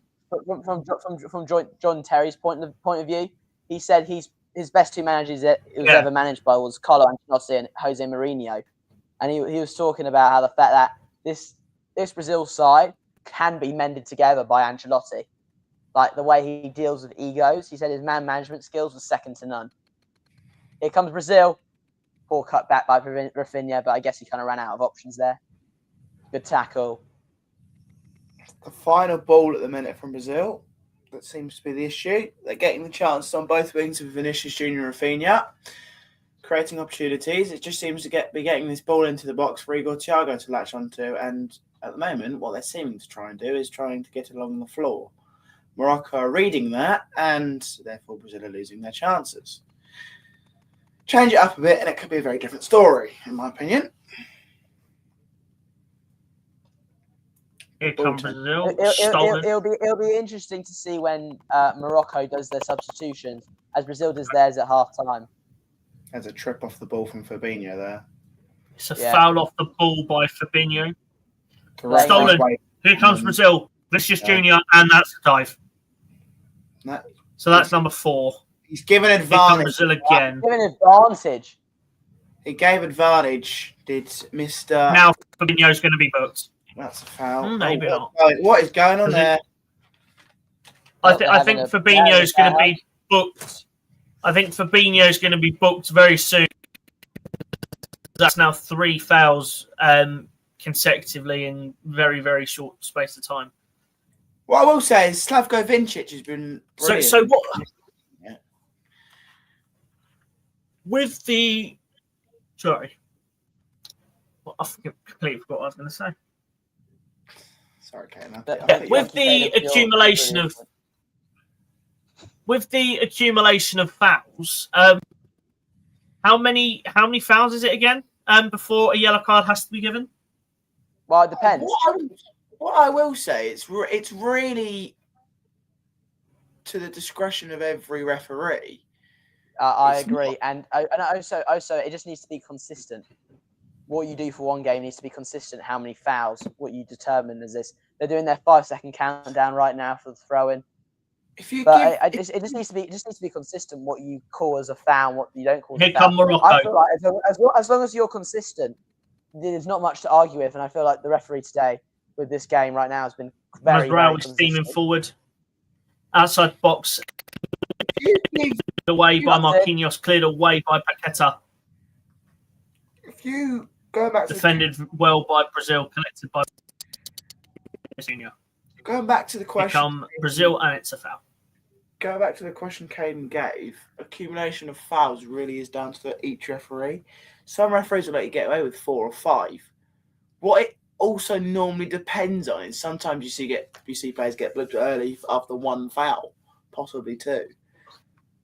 It's what I don't think gets implemented enough by referees is the cumulative fouls on one player, which is a rule that a lot of football fans who they're not aware of. If one player gets fouled consistently, the player who is last to foul him on like multiple basis gets a yellow card. So let's say 4 different players foul Vinicius Junior. The 4th player, in essence, should really be getting the yellow card. So it's not just based on how many yellow cards, it's based on who you foul as well. I feel like it's very important. And referees most of the time don't do it, especially on players like Vinicius Junior who have a tendency to dive. But like on other players, that rule needs to be applied. And in this game, it doesn't feel like it's necessary. But in other games, I feel like they just don't look at it enough. And like when Jack Grealish or Wilfried Zaha were at their respective clubs earlier on in their career, they would get fouled on multiple occasions, like 8-9 times a game, and the referee would never give them a yellow card. Again, never give the defenders a yellow card just because it's their first attempt. No, it's the 7th foul on Zaha should be given a yellow card. Referee, that's you have a foul in the 18 there. That's late from Thiago. Do you not think that possibly could be a yellow card? So late, no attempt. That looks really suspicious, then. Yellow card, no attempt to play the ball. Absolutely no attempt to play the ball there. I'm sorry. His eyes were looking at the Moroccan player, I think not at the got ball. Booked there. Awkward. The referee hasn't given it though. Did he get away with it? Awkward not to give a yellow card there. The referee hasn't booked him. Very awkward. The ball is going. The ball is going. Trying to welcome as much physicality as possible. I guess, Caden, yes, you're right. He's welcoming physicality. But in that situation, the ball is gone. It's no longer a careless tackle, and it's no longer about physicality. It's about just getting the man out of the way, and you can't really do that in a game of football, I'm afraid. He's by Brazil there, slap in the face there. No, that rule is so annoying. Just like, I'm a referee, I do have to call it. But like when the player's running, and this is how you run. You run with your arms swinging, and a player's running behind and gets swat. It's just dead in the way of their running strides. Like, what else are they supposed to do? Foul given on Rafinha. I want to see the one back over here. Number 24 for Morocco is very, very vocal today. No, I'm he's just surprised running. he has He's not just running. been booked. He's running in his stride. He's running in his stride. Yeah, He's literally his running motion. I haven't got a single problem with that. That's just a player trying to run. It's the player running, and the Moroccan player Brahim Diaz, I think, Brazil running into his arm. Here comes Rafinha. We see a touch of Poor class. touch. What a brilliant ball! Poor touch by Paquetá, but it's out wide to Vinicius Junior. To Fabinho. Keeping the ball, being very conservative with it. We're going to be coming up to that hydration break in about 7 or 8 minutes' time. I think it's just after the 67th minute. Yeah, so we've got probably about 8 minutes that will come about. And it doesn't feel like a game that needs it, but it will happen anyway, and it'll be another 3 minutes of people's time wasted. Well, I can attest for it. It's absolutely more commercials. I can say it is extremely hot in New Jersey. Do you not think? Do you not think though, right, that it could actually be a positive for the game, because the players know they're going to get a break at 23 minutes, so they might just run an extra little bit harder in that 23-minute period than rather conserve their energy, because they know they're going to get a 3-minute break, so that maybe that can make the game better. It's a point not really. It's probably a point that probably hasn't really been thought about, and it's interesting you've brought it up, because players know they're going to get a recovery period, and they're probably going to get some more fluids on board and a bit more energy to go again in the middle of each. So when you get to the 70th minute, it's not more of a good play. Overhit by Rafinha. But yeah, I think players might make that extra effort. As Vinicius Junior goes in late, easy one for the referee to give. How many fouls is Vinicius going to do? Vinicius Junior is a bit misconduct today, so it wouldn't surprise me if he's going to get a card soon. I do like the fact that Ancelotti's in a full suit. I think we've got we've got some two changes. Mateus Cunha is going to be coming on up top. As well as, I can't see the other player is. Keta replaced. And Cunha is coming on. And Igor Thiago is coming off from his debut for Brazil. And coming on is Luis Enrique. So they've got one. I'm not going to pretend like an expert on Luis Enrique. I do not know who he is, apart from his name's the same as the PSG managers. We've got a situation here where we're likely to not see João Pedro. Obviously, we won't see him. Actually, he's not in. Well, he won't. He's not in the squad. Yeah, I forgot about that one. Not. He's still in London. Still in London. Well, I say that he's put. Oh, did you not see about the England team, about how their boots were stolen? Someone put. I laughed. Harry Maguire stealing Dan Burn's boots. Harry Maguire. I thought it was all a joke until Sky Sports reported it. Yeah, they've got it. They've got it. I will add. They have. Just to let you know, the area that the England camp chose is one of the most violent part of the country. They chose Orlando, right? Orlando is not Disney World. Disney World is half an hour away from Orlando. You just go to the airport. That's the airport you get to before you go to Disney World. Orlando itself is not the nicest place to be. Their training facilities are great, but the fact that there was shootings and other stuff is not that surprising in Orlando. They could have chose the Moroccan side and Brazilian side. I know their games are in New Jersey, but they chose New Jersey. They had no problems whatsoever. Yeah. What am I watching? Well, that's the FA that's also Just looks like a simple I think it's foul. the FA that sorted that out. Oh, Fabinho's got a nasty blood injury here. So he will Looks be like off for the Joker. And I don't know why he's so serious. got Batman Owen joke Miles. if anyone gets. We've got Owen Miles in the chat saying, "Hi guys, the nerves are really kicking in now." I think he is a Scot, so he is Poor very nervous bloke. for the Scotland game. Morocco are I have going a cheeky feeling Haiti's winning it. Sorry, Owen. Morocco are off to their bench at last. They've waited until the 64th minute to do so, but they're going to do it now. Not sure who it is coming on or off. Neither do I. So coming off El Khanous and is Unai. Khanous and Onani. Yes.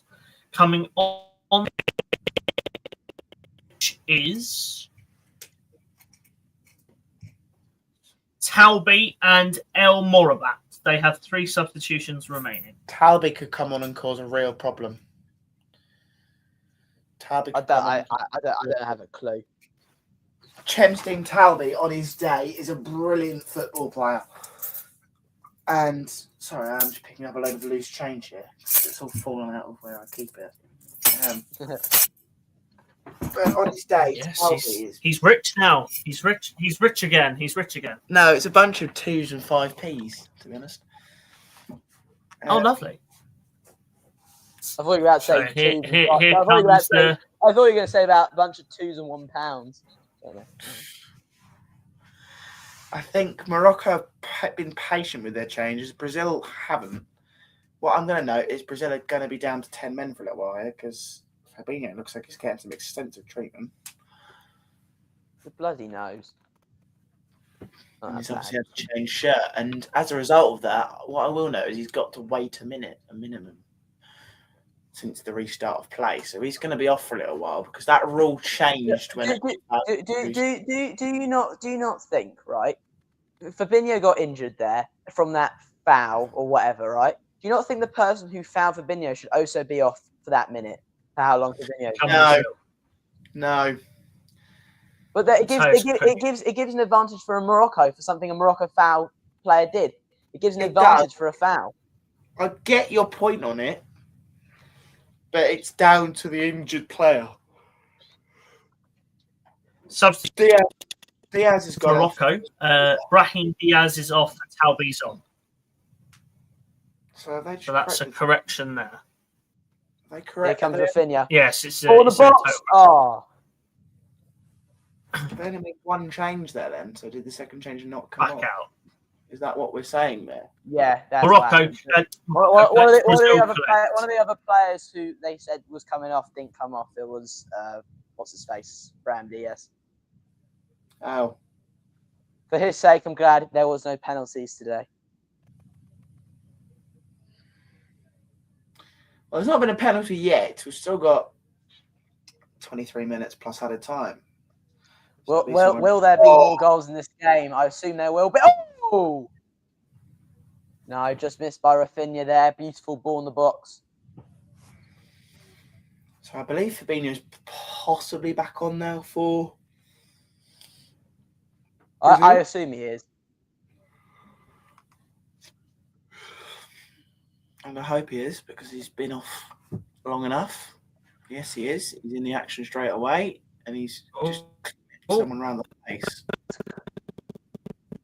No. Was there? I wonder if there was a kick out by a Brazil player. I wonder if there was a kick out. No. It looked like there was. There wasn't. No, it looked like he was stumbling and his head was just there. Oh, here we go. Hydration break. Yeah, Boring. Exactly. That gives us chance to discuss the incident there as the referees gather. Also gives us time to discuss the fact that there is not an empty seat in the MetLife Stadium right now. 90 and a half. So the World Cup is selling tickets. Americans. Well, the World Cup is selling tickets for extortionate price. Look at at Neymar stood down there like he's a coach. I did have the possibility to go to this Brazil-Morocco game, but my dad said no due to the prices, and also because I'm going to watch England play Ghana in Boston. You lions! Come on, England.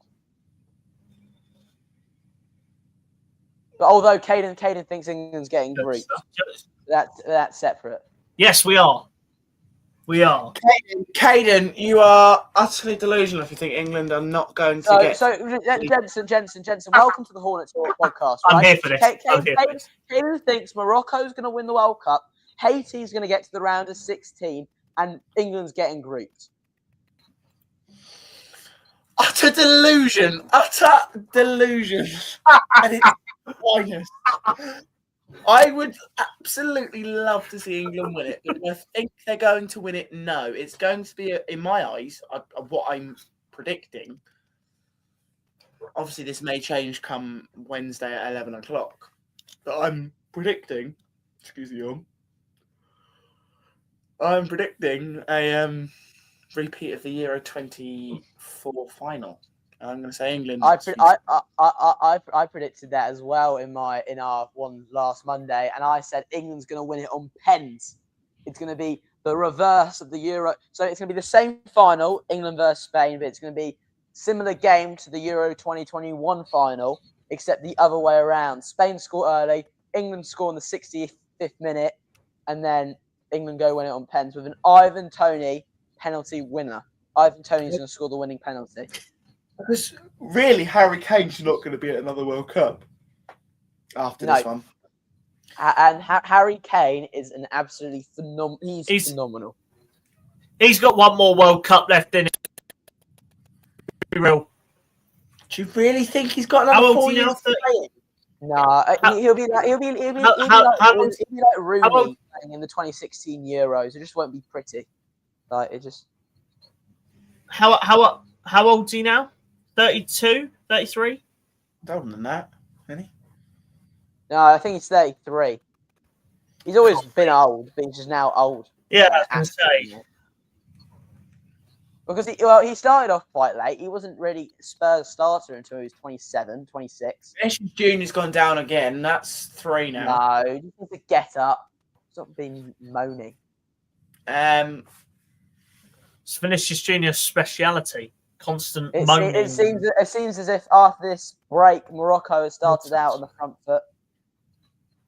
I'm going to run back to England quickly, the point of discussion on England.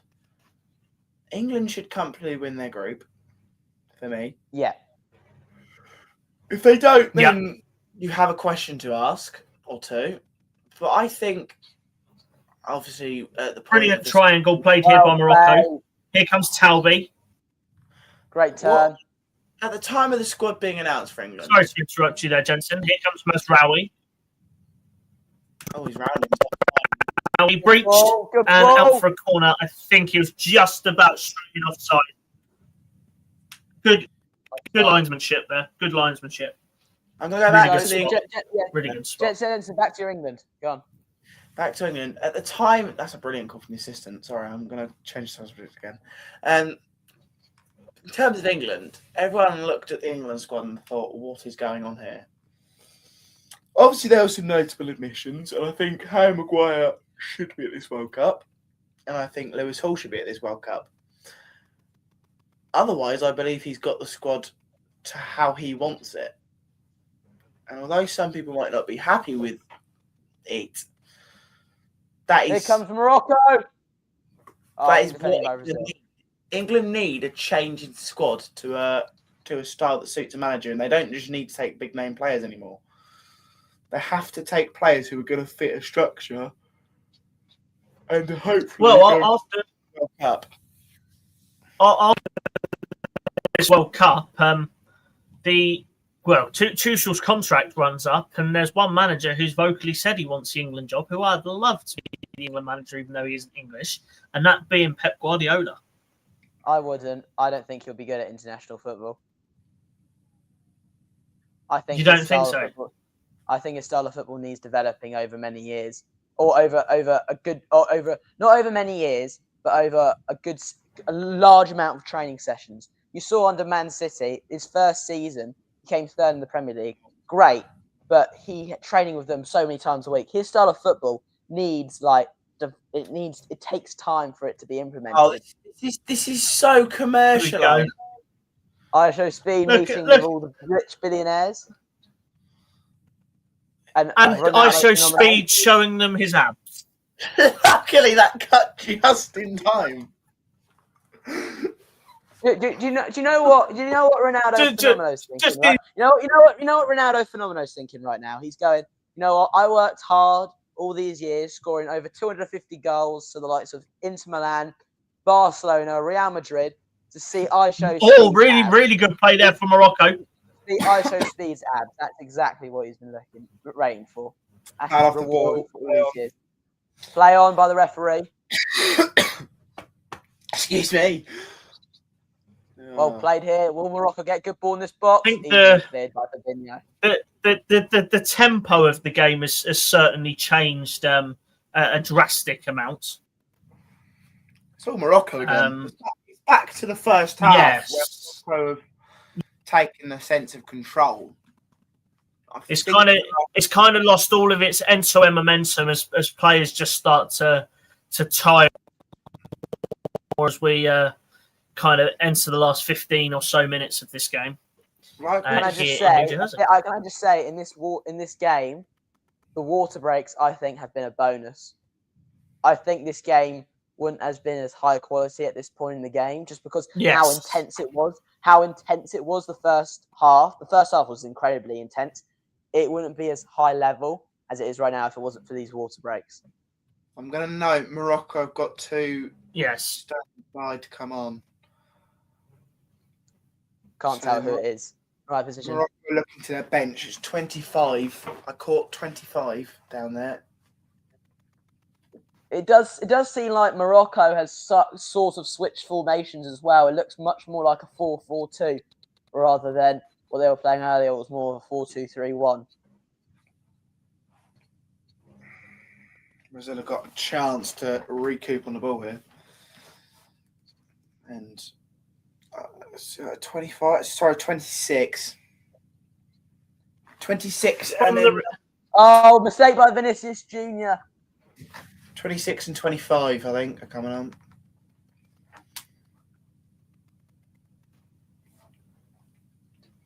Oh, we're going to see that. And just a little bit of breaking news. Away from the football world for a second. Tommy Fury and Eddie Hall went to points, and Tommy Fury has won by a unanimous decision. Fair enough. So he's beaten Eddie Hall on points, so he's clearly not very good. I'm looking forward to away from football is the UFC tomorrow night, which I'm so excited for. I love UFC. It's a shame you lot in England can't watch it though because it's so bloody late. But UFC's great.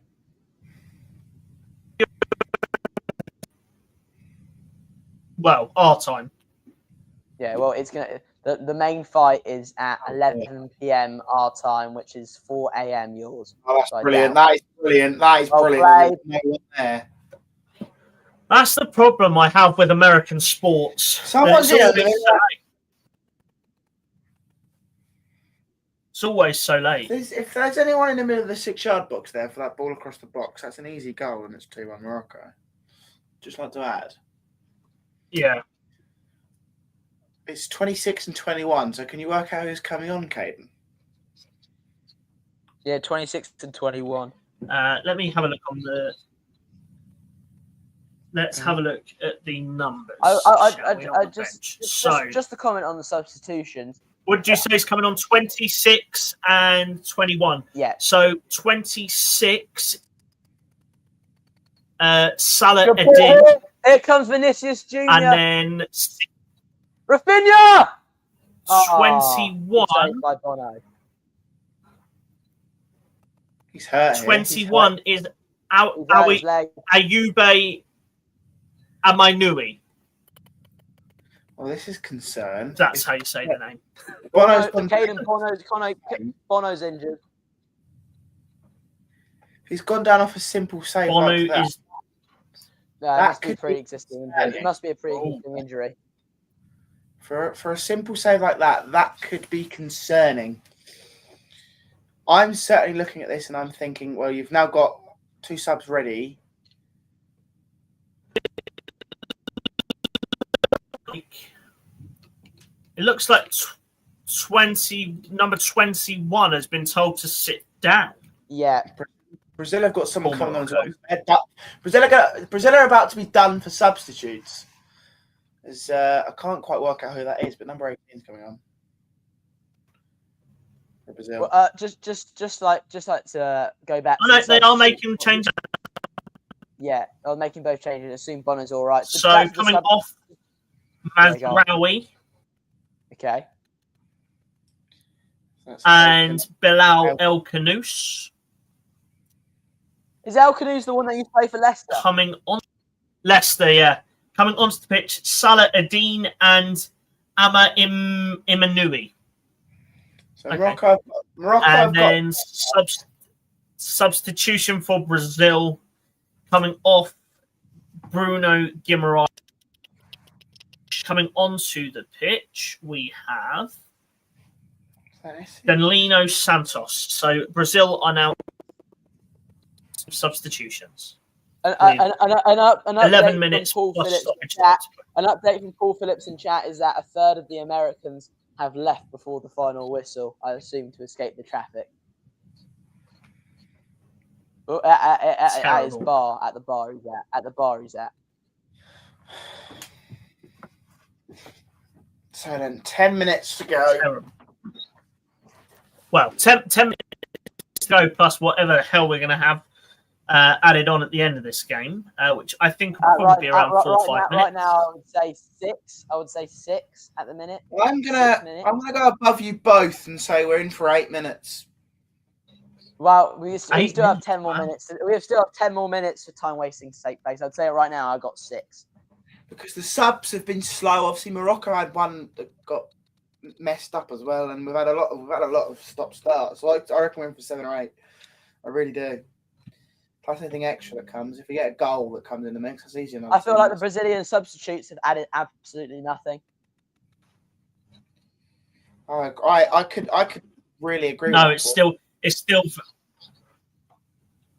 Morocco is still very, very much in the like that Luis Enrique bloke has done absolutely nothing since coming on, and Cunha's been irrelevant.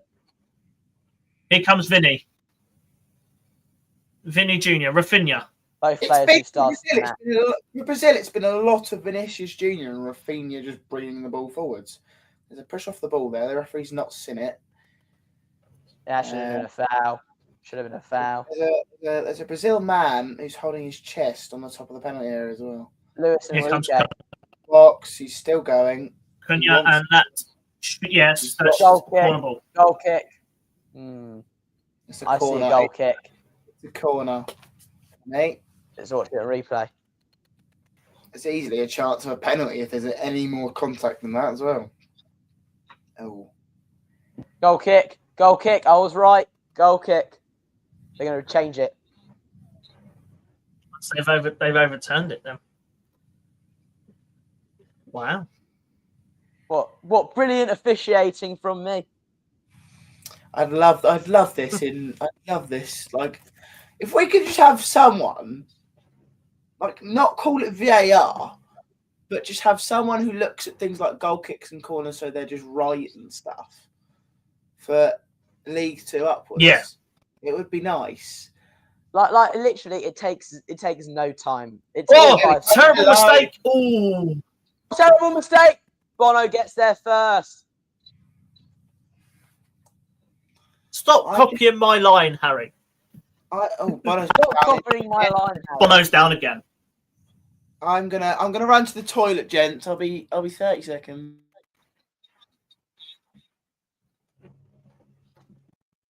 Very well played by Bono there. Yeah. Bono is down again, though. I think Bono. It's worrying for Morocco as they have no more subs. Don't you think they'll get a little bit of leeway and they'll be allowed to make the substitute? They obviously can't play an injured goalkeeper. No, they can. They play with 10. Player goes. Yes, this. Oh yeah. This really doesn't look. Injured goalkeeper doesn't affect it. It's only if it's a head injury. For Morocco. Could see what the issue could be for Morocco. So what could happen right now, Caden, theoretically, is if a Moroccan player during this, what happened right now, Moroccan player goes down with a head injury. Let's say they just say it's concussion. They just pretend like it's concussion. That Moroccan player can get subbed off, and a goalkeeper can come on. And although Morocco would play with 10 men, it's a goalkeeper in goal rather than a Moroccan player in goal, which could so that's it's a big issue with the head injury rule. Although I don't think that's ever happened in this, but it's a scenario that can happen. Yeah. Yeah. Or if Bono just starts holding see his how head long right this now. is going to take. Yeah. Yeah, because it's already been a minute and a half. We could be here for 8. We could be seeing 8 or 9 minutes of added time. But I don't know why he's warming up. He can't come on, I don't think, unless they sub a player off for Bono. Oh no, they can't. They have no more subs. No, they have got a sub. Have they? They've got one. No, it come up on the thing saying they got none left. So none left. I don't think they got none left. They got none left. And it hints Zidane's there, fair enough. Oh, Zidane. And his son, Zidane. And if that's an issue. They can keep showing Zidane. Oh, there you go. Well, that's an issue. They're going to keep showing us Bono. Bono's got an injury. And the ball is back in play. 5 minutes to play plus added time. So it's going to probably be hefty. I'm going to suggest, based off what we've had, saying based off of what we've had in stoppages, I say we've got another 15 minutes of this game. No.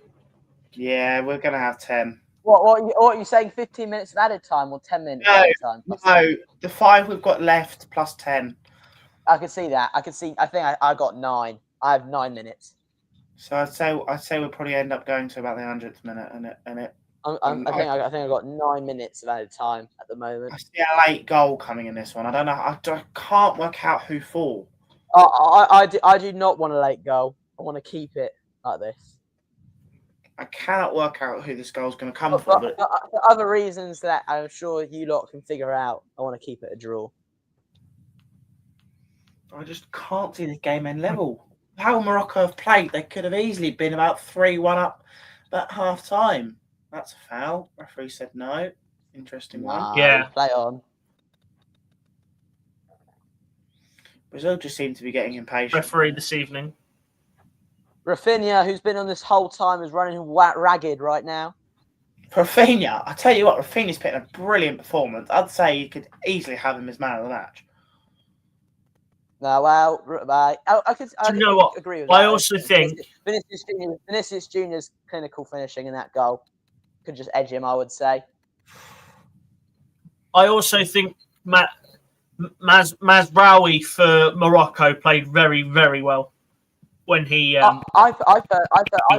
personally think Morocco as a team has played well. I don't think there's one individual player who has stood out.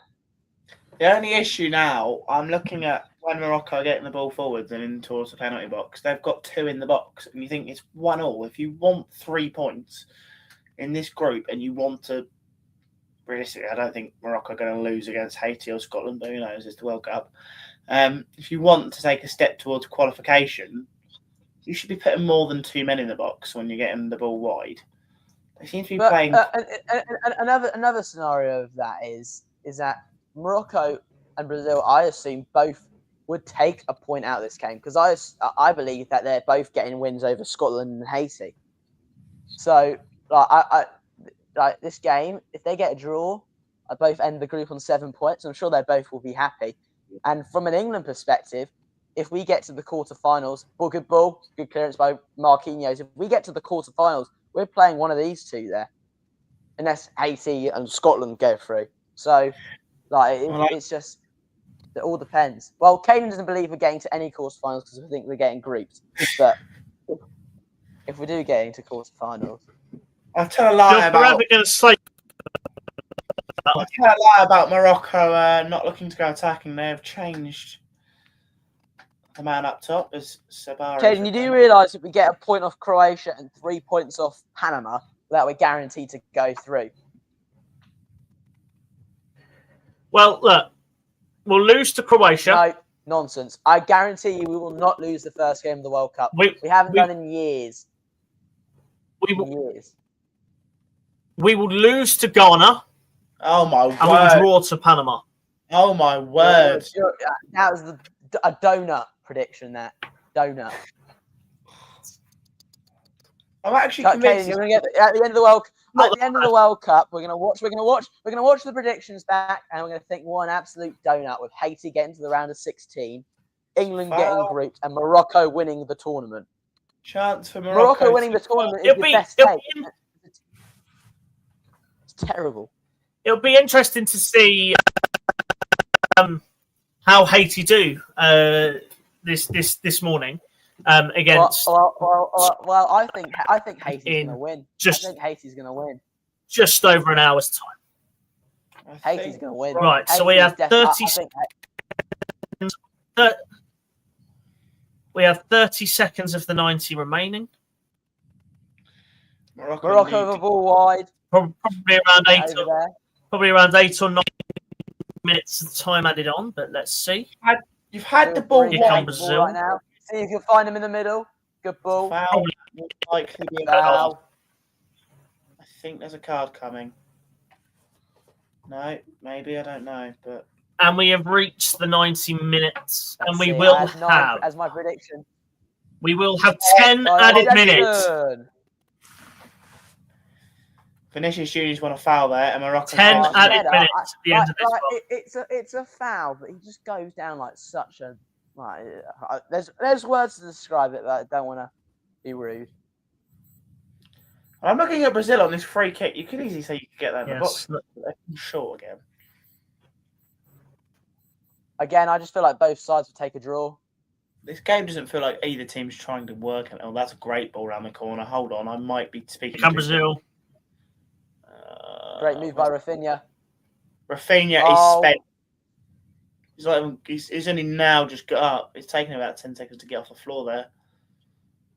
Here comes Morocco. Oh, he should have just turned there. He turns there in acres. Well, I did say we'd have a good chunk of added time, and 10 minutes does feel just. Does feel fair. But Bono did not look comfortable clearing that ball just then. Bono is clearly playing through something, I think. 9 more minutes to go. Vinicius Junior with the ball out wide. Takes it past Hakimi with ease. Great defending, though, out for a corner kick. Hakimi's not happy in the slightest. Hakimi is furious at his defenders. Brazil must try. Furious with his defenders. It's awfully tense in the George Rakic household right now. I see 3 players actually in the penalty area looking to be on this. Sorry, 4. 1, Gabriel on a header. He's done it all season for Arsenal. Can he grab one now? Rafinha's gone short. Brazil have got 7 players in this attacking situation, plus the kicker, so it makes it 8. There's only 2 men back. So if Morocco, Morocco have gone equal on numbers, I believe. All in the box. Oh, Bono's had to come forward. Bono is definitely carrying something. He really does not look comfortable in that net. Hey. It's a really, really good tackle. Morocco forward. Corner. A good tackle by the number 9. So again, 1. Yeah. Who's he sent up here? Danilo's up. Quick question, Caden. Who's on for the Haiti-Scotland game? I'm not going on, but who is on for the next game? He's onside.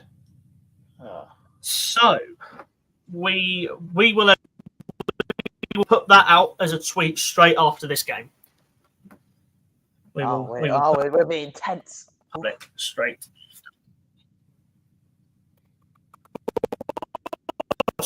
Can't give away the hosts just yet. Well, it's not me, so I ruined that. But I will. It's gonna be But I will be on for Australia versus Turkey at 5 a.m. UK time. So I'm sure we'll have the whole United Kingdom attending and you're watching along. Yes, it should be an interesting one as people start to wake up on their sun in the UK. I mean, to be honest, if I'm waking up in England, exactly. Like if I'm waking up in England and I'm going, oh, what do I want to do today? I want to go, I want to watch Hornet Talk podcasts, watch along. Like, what else have you got going on? Genuinely, at 7 a.m. in the morning. Yes. Morocco's trying to. Well, hopefully it should. Taking time out of the game. It should end at 7 a.m. and then I can go and have a nap. I'll tell you what. Whilst this game, are you on Australia Turkey, Caden?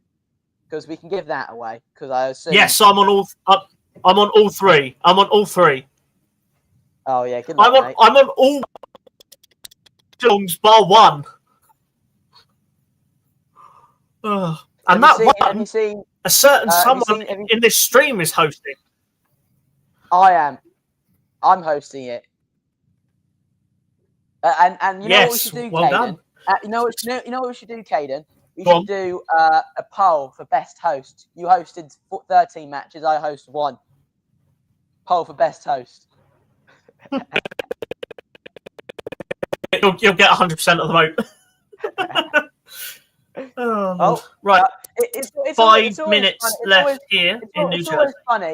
It's always funny how the cameraman managed to find very attractive women in the stands, like all the time. Like they just go to it. Imagine that being your job. Imagine that being your job.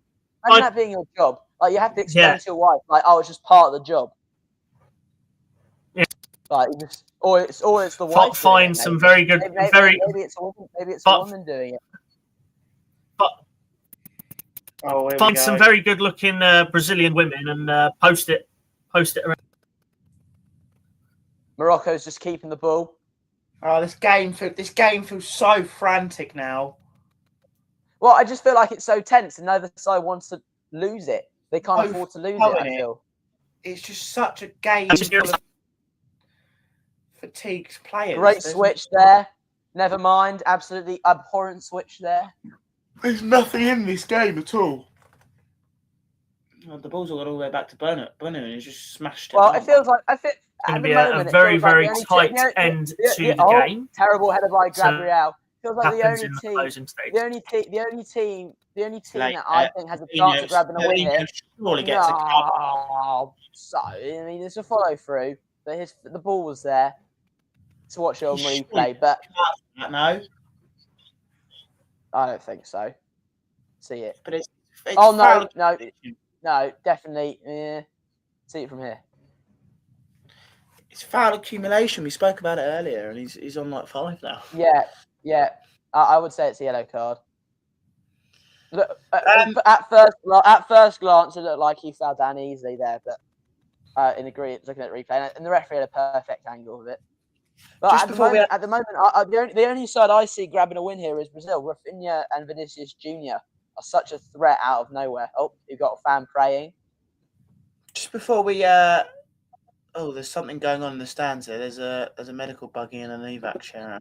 I do hate to curse it, but I did see that out of the corner of my eye. Just as we've got 3 minutes left, I'm just going to say the referee's been brilliant. I think he's been absolutely faultless throughout the whole game. That's uncomfortable for Bruno. He's been faultless. He's let things go. He's let the game be the kind of game we wanted it to be, end to end. There's been no real stoppages from him. The stoppages have more been from players injured, subs, stuff that he can't control. And for me, it's been a game that's been really well refereed, and it's what we need throughout the tournament. We don't need the referee from the next example that starts it and is handing out cards. You want players to get away with things, and you want the game to be brilliant. Yeah. To end and entertaining. Well played there.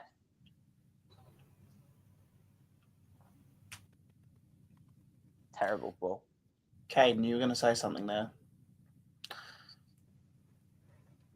And Vinicius Jr. goes diving again. 2 minutes to go here in New Give him Jersey. a yellow card. So many times he's fallen over and the referee has not given it. So annoying. But I guess, again, you can go back to foul accumulation on that one. It's not foul accumulation, it's simulation accumulation, which is a mouthful. That's a bit of a mouthful. Simulation accumulation. Oh! Corner. I'm behind. I need to speed up. I'm behind. You don't ruin that for me.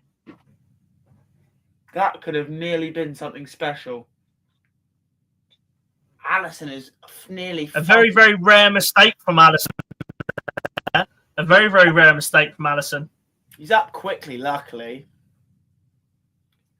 Yeah. Corner here. He's done what he needs In to. the final minute. 1, 2... Morocco. Will Morocco grab a win? Will the George McKee? No, get up. Get up.